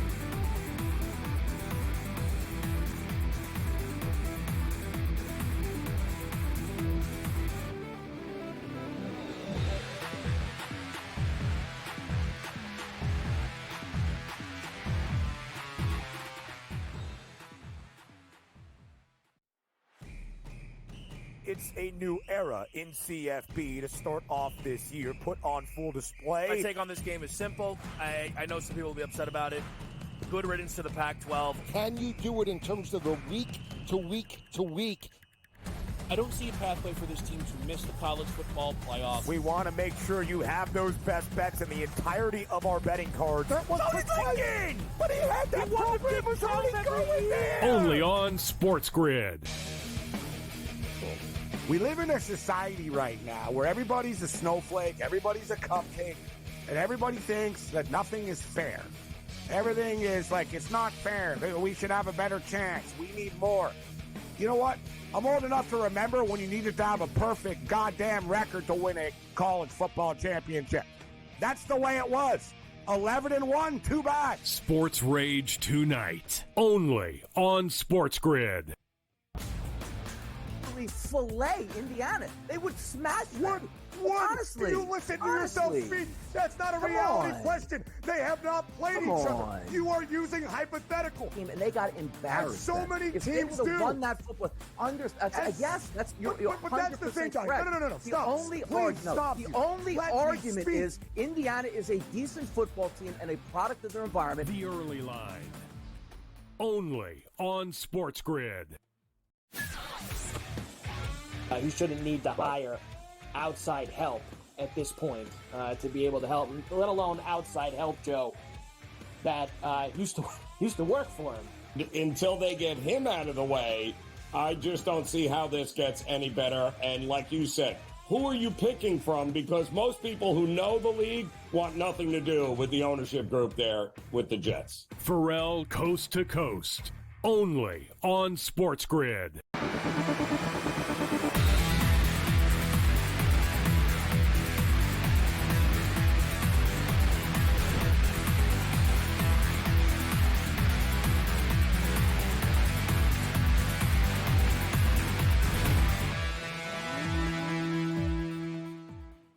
in-game live college football, or in-game live game day. We're talking college football there, Scott and Dave. We got Cam Stewart coming up in about 15 minutes. I tell you, Dave, this is a no-brainer. 999,999 people would have told you this is what college football would turn out to be if you had a 12-team playoff.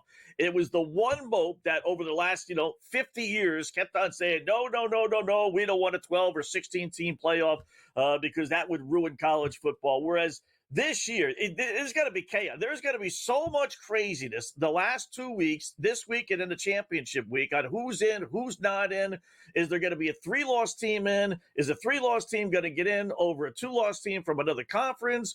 Or is a 3-loss team a 3-loss team because they lost their conference championship game, i.e. Georgia? So would they get the benefit of the doubt versus a 2-loss Tennessee team that doesn't play in the SEC? I mean, there's so much, but this is what they wanted, and this is what they have. But my point is they could have had this years ago. This has been the most exciting to me college football season we've had in recent memory because of a 12-team playoff. If we only had a 2 or even a 4-team playoff, every single 3-loss team would be done. A majority of the 2-loss teams would be done. I mean, it would be so boring, and that's what college football has been, man. It's amazing how it was so obvious to everybody, and it took college football so long to finally do the right thing. You're right. Always am. Most of the time. Most of the time you are. I caution everybody, and I've been saying it now for weeks. I said it in August, where if I was in the book and tried to make odds on to make the playoff, yes or no, to win the playoff, yes or no, this would be the hardest year you'd ever have to do it, because understanding the format is one thing. Understanding how someone gets in is easy. Understanding how someone doesn't get in is hard. And they're making it up on the fly. Literally, yeah. I feel like making it up on the fly. And then I think they just decided on tiebreakers like last week. They just started going 9 scenarios deep in the Big 12. How many teams? Who's going to get there? They all didn't play each other. Well, you just said a stat about Texas in the SEC. Yeah. Everybody's been just completely demeaning Indiana in their schedule in the Big Ten, in the bottom of the Big Ten. What did you say Texas played in the SEC? The best team they played in the SEC, since they can't play themselves, is a 9th place team so far. Texas A&M. Other than Georgia. Yeah, they lost to Georgia. Right, yes, I'm sorry. Other than Georgia. Like Indiana lost to Penn State, who's winning the Big Ten, and then played all the quote-unquote bottom feeders of the Big Ten. Sounds like Texas exactly in the SEC, no? Right? Yep, exact same thing. You look at, they're in first place, obviously, so you can't play yourself, right? But other than that, at least not when, but never mind. So they played second place Georgia, they lost. Yeah, I know. They played third place Tennessee. No, close. They played fourth place Texas. Texas A&M at this point. No, play fifth place South Carolina. No, sixth place Alabama. No, seventh place LSU. No, eighth place Missouri. No, ninth place Ole Miss. No, what? 10th place is the first team that they have played, Florida. And they played all the others, all the bottom feeders, Oklahoma, Auburn, Kentucky, Mississippi State. And so why should poor Indiana have to have tougher standards than what some of these other teams have been able to live by? I mean, the Texas doesn't get in. If they get to the championship game and lose, I think most people think, okay, they're going to get in. But in reality, if you look at the resume, it's no better than, Indiana or some of these other teams, a Big 12 team that gets no respect. So do you have a problem? Crazy. And I don't. I have no problem with the Big Ten championship winner if it's Oregon and Ohio State getting the 5th seed. So they get the home game against the 12 and, the next game against the 4. Not an automatic advance to the Final Four, but it's the best path for anyone not 1, 2, 3, or 4. Like, the narrative changed a little bit where the SEC championship winner didn't get that spot. and some SEC people are upset about it. I think it's fair. Are you good with that? Yeah, because you have to make the championship of the conference mean something. If it didn't, then Ohio State and Oregon would be playing for nothing this week or next week. Right? I mean, just who cares? One gets one, the other one gets two. Big deal. So you have to have that separation. All right, we're coming up.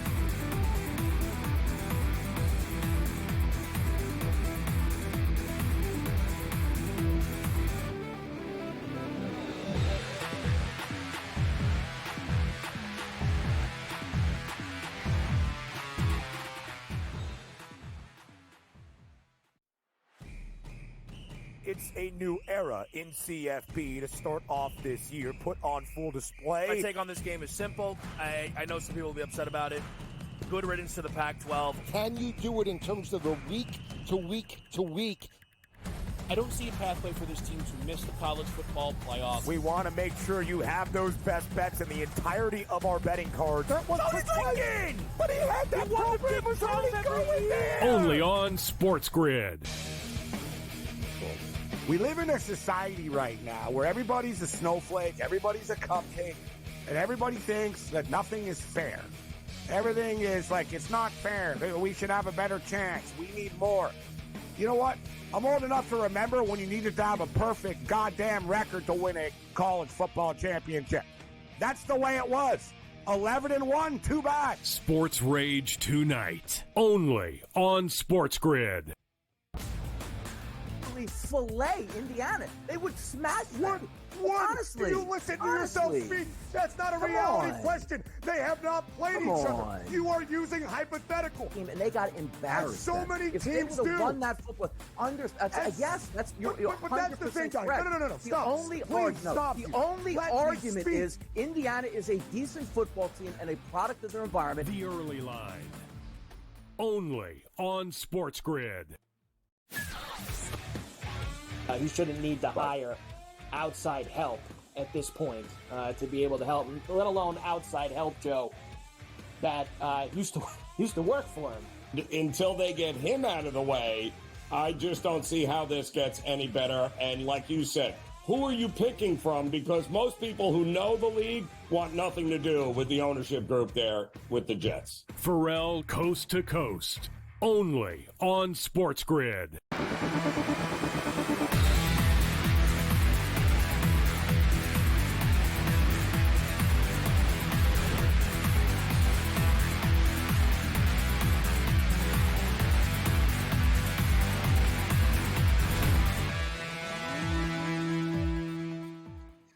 All right, welcome back in Game Live. Game Day here on the grid. A couple things, and we're going to head back to the scoreboard. One, I tell you who does believe in Indiana college football.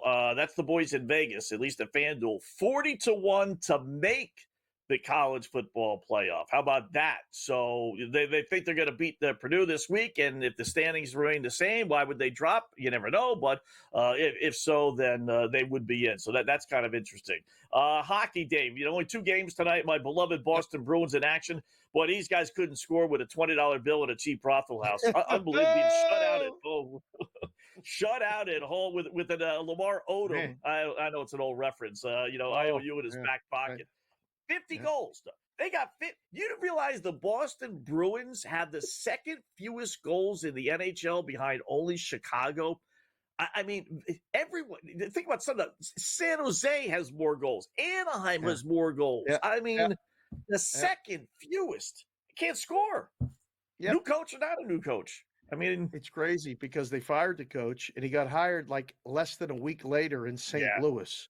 Maybe it wasn't the coach. At some point, there has to be some accountability. They cannot score. Swayman stand on his head tonight. It's 1-0 Vancouver, 5 minutes to go. Let's see the shots. The shots on goal. I mean, I can't. Oh, there they are. Boston has 30. All right. The Canucks have 12. Well, wow. That's one of those games, and if you're on Boston, you probably feel like you got the right side, and you're going, okay, we can't score right now. That's that's Lankinen. Got 30 saves on 30 shots 5 minutes. Does Boston tie it? We'll know by the end of this game. What do you feel right now? Does Boston tie it? I would say no, but if I wasn't a Bruins fan with 5-6 minutes left, getting plus 630, I'd take a shot on them. I would take a shot. How about under 2.5 minus 170? I know that's a little bit of juice, but I mean, if you think they're going to tie it up, you go over, and you play, and you get plus 140 right now. If you take that, I personally don't think they're going to tie it. I think Vancouver will end up with an empty net, and maybe or we'll get under 2.5. You have about 3 seconds to bet it if you're going to bet it, because they're going to turn off the total with 5 minutes to go in a game. The end game comes off. So that's just an immediate course of action. If you're watching the show, Boston, Vancouver, under, that's where I'm at. Yeah, I would stay off that. You're right, boy. It's gone. You're dead on about that. It's gone. Total is gone. 4.5 minutes. I'm surprised. Now, are they getting a little wise today? That seems a little early. I seem to remember some games with totals with maybe 3, even 2 minutes left. No? They're pulling the goalies earlier and earlier. There's certain teams, right? Like, so you can't let that happen and leave the total up. So if the guy that's doing the game is watching the game, maybe he'll leave it up earlier knowing that the goalie's not pulled. But if it's an algorithm or it's automated, it's set right after the 5-minute mark. The next pause of play, boom, it's off. That's it. We don't have to worry about it. You guys are watching in the room at FanDuel. Hat tip to you. Happy Thanksgiving. Glad to help out. Send all the checks to Wetzel, please, at Opposite Picks. Yes. I'm good right now at SportsBK Consig. And Vinny gets a piece too, just, in case we're starting this S&W Corp. Vinny's the driver. Vinny's going wherever we're going because he drives this show every night. So we need to cut up in 3. We're good. Yeah. Join the podcast and I'll divvy it out. That's all you have to do. Perfect. Let's go. Kansas by 9. Now it's moving a little bit. 25-16, relatively early on, but midway through the first, and Kansas laying only 2.5 as a 3.5, 4.5. I think it went off favorite. They're up 9. Mm-hmm. I guess when I saw the 1.5 a moment ago, I was like, wow, that's pretty. You're getting a pick 'em. For a team that was a 4-point favorite with a 9-point lead. But now it's at 2.5. Okay. I guess that's about normal, right? Would you go 2.5 on Duke, or in the over/unders right about the same number, 147.5? I don't think so. I think I wait. If I'm going to go Duke, I'm going to get more points. I don't need to do anything to Duke.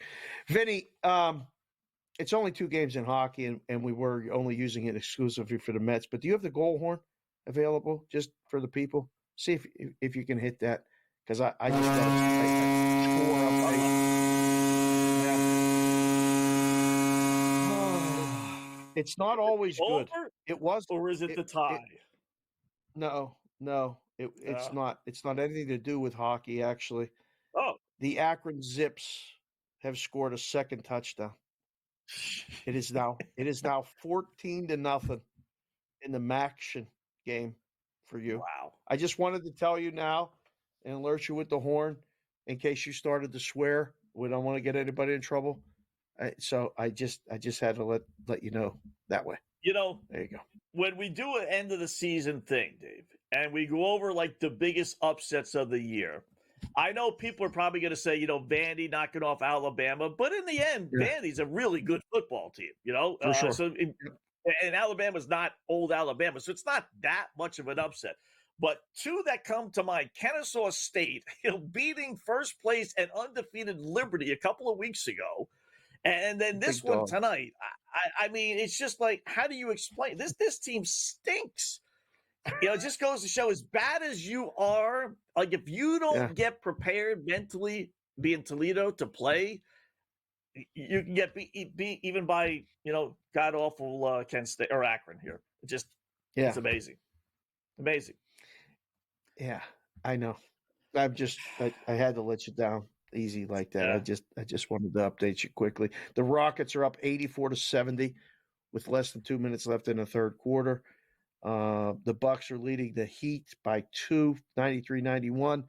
just under 6 minutes to go. The Bulls ended up winning 127 to 108. So that fell 235. Remember that number? Was 234.5. How about that? Yeah. Always talking about those boys in Vegas. I don't know who set that number particularly, but that's a pretty good number. That was good. We were talking about that exact thing. How about the Bulls Wiz? get it done. What would it take for someone to put hard-earned American money on the Wizards? They've now lost 10 straight. Somehow they were 2-2. They're 2-2, and they got one team that they beat in this year. They swept the home-and-home series against Atlanta, which shows you how bad Atlanta is, right? From that point on, they've lost 10 in a row. They haven't covered very many of those games. They're just awful. I mean, they're losing by 19 points at home to Chicago. I mean, they lost by double digits to Indiana, double digits to Boston. They have double-digit losses in 6 straight games. And the one that stopped that streak was 9 against San Antonio. I mean, every one of their losses, in fact. Every one of their losses is by double digit, except that 9-point loss to San Antonio. How goofy is that? How bad is this team? That this all feels like February after the All-Star break for the NBA when the teams start to Tankapalooza. Good friend of mine here in Vegas, Gil Alexander, is on Visa, and I heard him coin that. So Tankapalooza is when the teams are trying to quote-unquote lose, and they continue to get blown out. It's only November 26th, Wiz. Get it together. Wow. I mean, this would be one of those ones where I'd be like, we can't even make a number. We can't take a bet. Yeah. You're asking how does someone bet hard-earned American money, put a couple shekels on the Wizards? You got to give them 20. You got to get 20.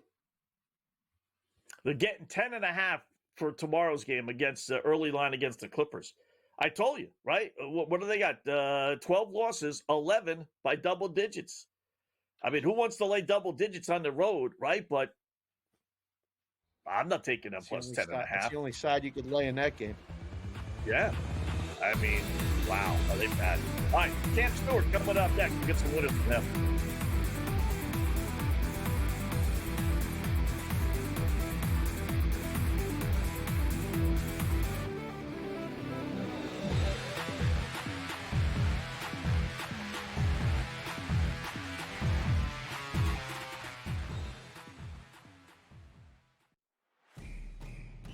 It's a new era in CFB to start off this year, put on full display. My take on this game is simple. I know some people will be upset about it. Good riddance to the Pac-12. Can you do it in terms of the week to week to week? I don't see a pathway for this team to miss the college football playoffs. We want to make sure you have those best bets in the entirety of our betting cards. That was thinking! But he had that program was already going there! Only on SportsGrid. We live in a society right now where everybody's a snowflake, everybody's a cupcake, and everybody thinks that nothing is fair. Everything is like, it's not fair. We should have a better chance. We need more. You know what? I'm old enough to remember when you needed to have a perfect goddamn record to win a college football championship. That's the way it was. 11-1, too bad. Sports Rage tonight, only on SportsGrid. Fillet Indiana. They would smash them. Honestly. Do you listen to yourself speak? That's not a reality question. They have not played each other. You are using hypothetical. And they got embarrassed. As so many if teams they would do. have won that football, yes, that's you're but that's the thing, guys. correct. No. Stop. The only argument is Indiana is a decent football team and a product of their environment. The early line, only on SportsGrid. He shouldn't need to hire outside help at this point to be able to help him, let alone outside help, Joe, that used to work for him. Until they get him out of the way, I just don't see how this gets any better. And like you said, who are you picking from? Because most people who know the league want nothing to do with the ownership group there with the Jets. Pharrell Coast to Coast, only on SportsGrid.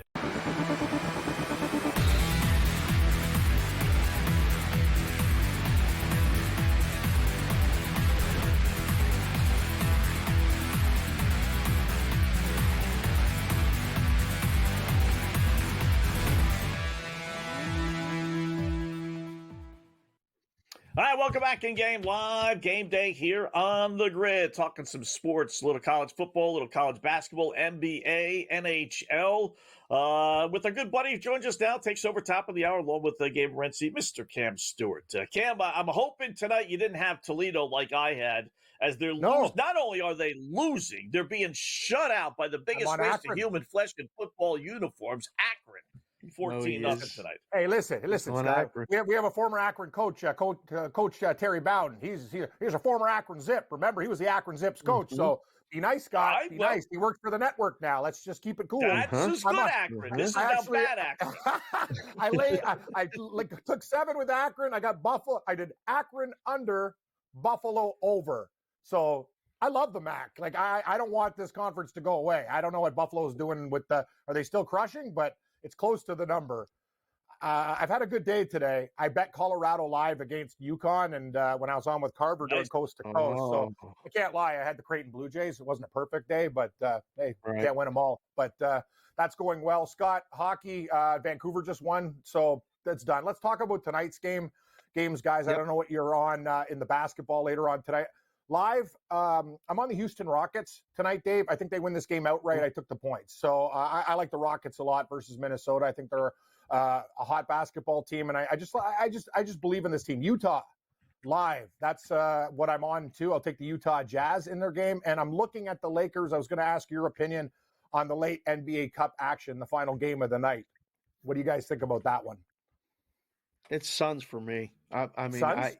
I don't have, but I've been anti-Lakers. Like we all do this. I think gamblers understand this. Sometimes you get on a team or against a team and you keep finding reasons to play against them. Yep. I think this is more for me against the Lakers than on the Suns, but I'm okay with that.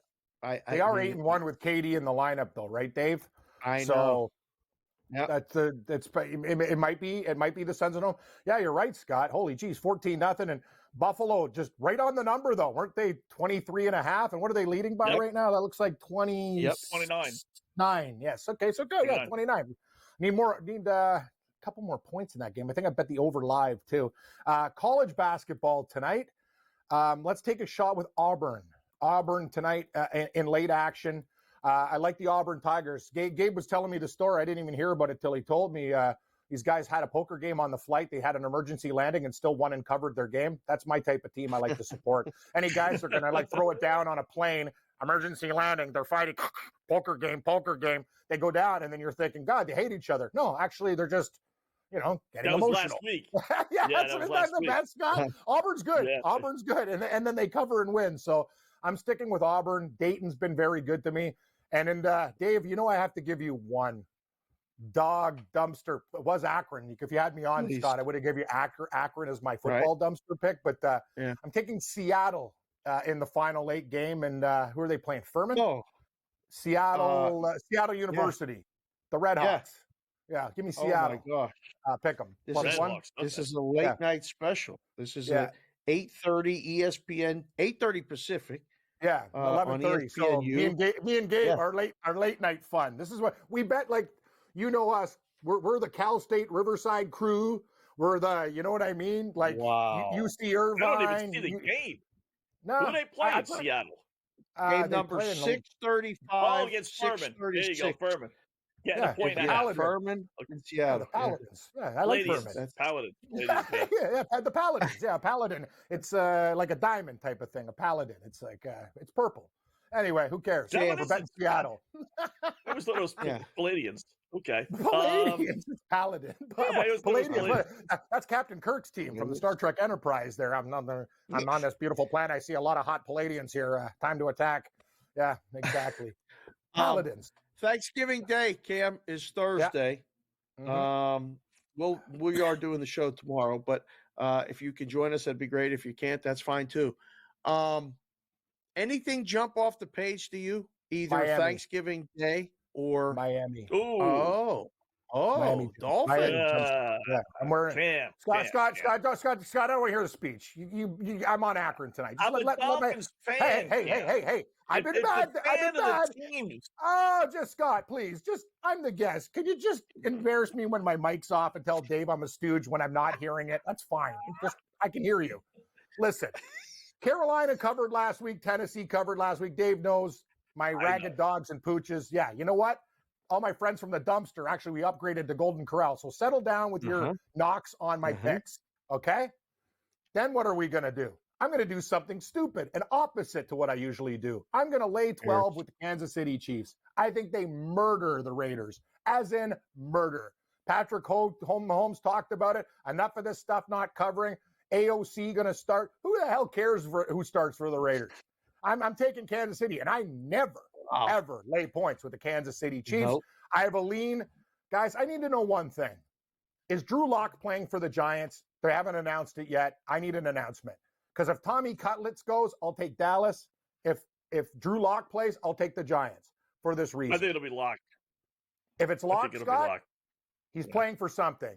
Embarrassed, he was supposed to be the second-string quarterback of the team. What is he playing for? A job next year, so he can go on a second, third, and get the hell out of New York because he's not happy with the regime there. If Tommy Cutlets plays, watching that guy play last game with his noodle arm, no, I will be on that Dallas. So as for the Chicago Bears game, I was going to take the Bears. A lot of people are telling me to take Detroit. They're going to blow them out, but Detroit's not so hot on Thanksgiving if you look at their record. And I've been betting this team a lot on Thanksgiving over my years, and it's made me look the way I look. But this is a different Detroit team. I just don't like laying 10 points, 10.5 against Chicago. I don't know how you guys feel about these games, but Scott, why do you hate Miami so much? Can you run that by me? You think Green Bay's good?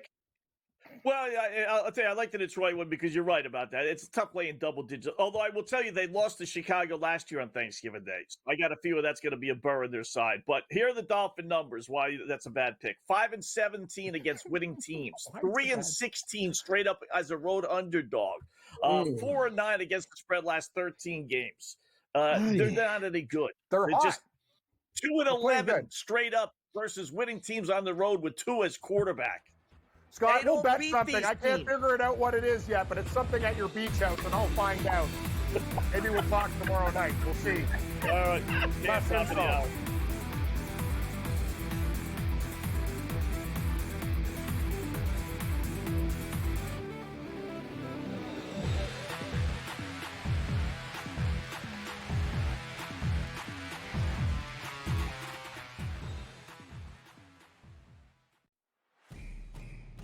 It's a new era in CFB to start off this year, put on full display. My take on this game is simple. I know some people will be upset about it.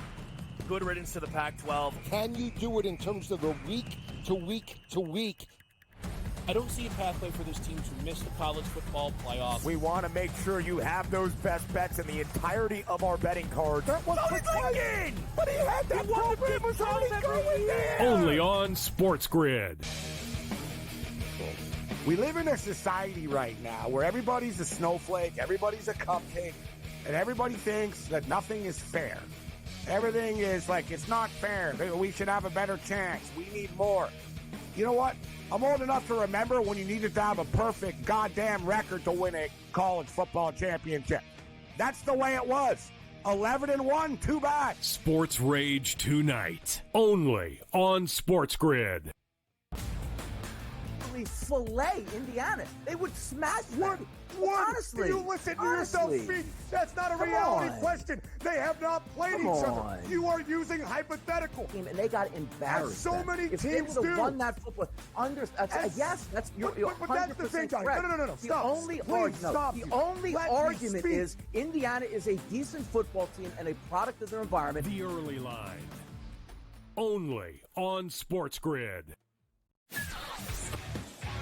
He shouldn't need to hire outside help at this point to be able to help him, let alone outside help, Joe, that used to work for him. Until they get him out of the way, I just don't see how this gets any better. And like you said, who are you picking from? Because most people who know the league want nothing to do with the ownership group there with the Jets. Pharrell Coast to Coast, only on SportsGrid.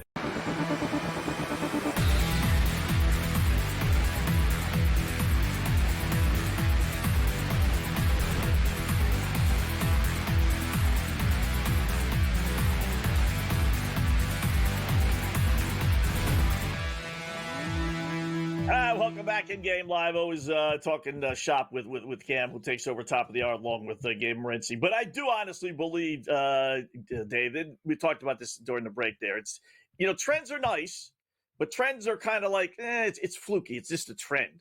Where in reality, as a Dolphin fan, I think this is one of the best bets on the board. And I would get in before it flips to 3.5 or 4. Not that ultimately I think it's going to matter, but the Dolphins just historically with Tua, 3+ years with Tua and the boy wonder junior there, Mike McDaniel, they don't beat good teams. They just don't, especially on the road.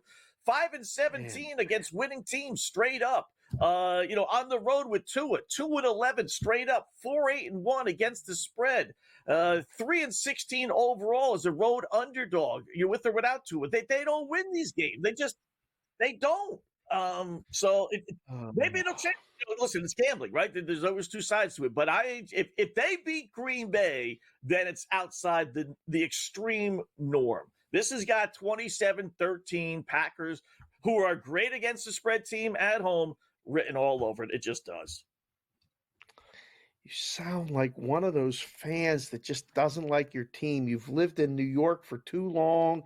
You're seeing the bad. You don't see the good. You got these. I mean, it's crazy. And sometimes, like in the book, I always said, I need to know what I don't know. I need to see or have someone else put another set of eyes on it and see what I don't see. And then we can make the number, move the number, do what we had to do. But man, I mean, just chill. Like, it's Thanksgiving week. I mean, maybe they're going to go win. I'm trying to prevent what are you trying to prevent? What? I'm trying to prevent the hope. We had hope to start the season. We got derailed. Then we had hope again. And it's going to get derailed again. And I'm not buying into this latest hope because we beat two of the worst teams in the football. And now all of a sudden we're 5-6, big stinking deal. It happens. Like enjoy the ride like we all did on the Mets. Like we knew how it was most likely going to end. And we enjoyed the summer. And we got the Mets all the way to the NLCS. And they ran into the Dodgers. And the Dodgers ended up winning it all. So, I don't know. Like, let's hope that the Dolphins go and play a competitive game, something like that. And trends are your friends until they're not. I've been saying that in the book for years because we used to have guys that would just look at a sheet or when the internet became popular, they quote this stat and say, well, because they've went 9-3 in their last 12 in this situation, I'm betting them. Those guys are still betting. Like they didn't make enough money to stop. So they don't always work. And I feel like there's trends that can support either side of the argument. Take a deep breath. We got another show to do tomorrow. By the way, I mean, I don't even know what to tell you. It's 14-7. Now hope again. Here comes hope. Here comes the Dopey hope again. Here comes hope again. They're going to sucker me in, just like the Godfather. I'm trying to get out, and they're pulling me back in. Just when I thought I was out, they pull me back in. All right, but I'll crush your hope right now. I told you a little while ago that Vancouver was going to win 2-0. The game was going to go under 2.5. It is final. Bruins hope all gone. Kaput. Shutout at home by the Vancouver Canucks. And it was total shots on goal of 32-16. So doubled up the shots on goal and lost. The game closed with Boston minus 120. Boys and girls watching the show, start paying attention to the hockey because the odds makers aren't going to let you have Boston as a favorite anymore to bet against. You're going to start seeing it. You can't keep getting shut out and not scoring. Is that enough? Did I get rid of your hope? Are you going to be all right tonight? 3 goals since the coaching changed. They are 2-1, but they've scored 3 goals in 3 games. Since the coaching change. Yeah, maybe it wasn't the poor guy's fault, right? You wouldn't think. It's a great game to watch, but this is a bad game to bet with the Dookie Pukies and Kansas because the point spread, Kansas, Duke's made a little bit of a run. They're only down 3 now, and the point spread is 1.5. So even when Kansas was up 9, the point spread was only 2, 3.5. There's not going to be a big variation, right, Dave, in this game? You pick a side and don't worry about the spread. So it's all going to be about the same. I used to say there's some games that book themselves. This is one of them. Just put the number up and let the people bet. You don't have to get crazy or creative. Just sit back and relax. That's what you got to do the rest of the night. Good job, Vinny. Right. Good job, Patrick. Way to go, ref. Where's the whistle? Technical foul. Left it over there. Dave, taking us out.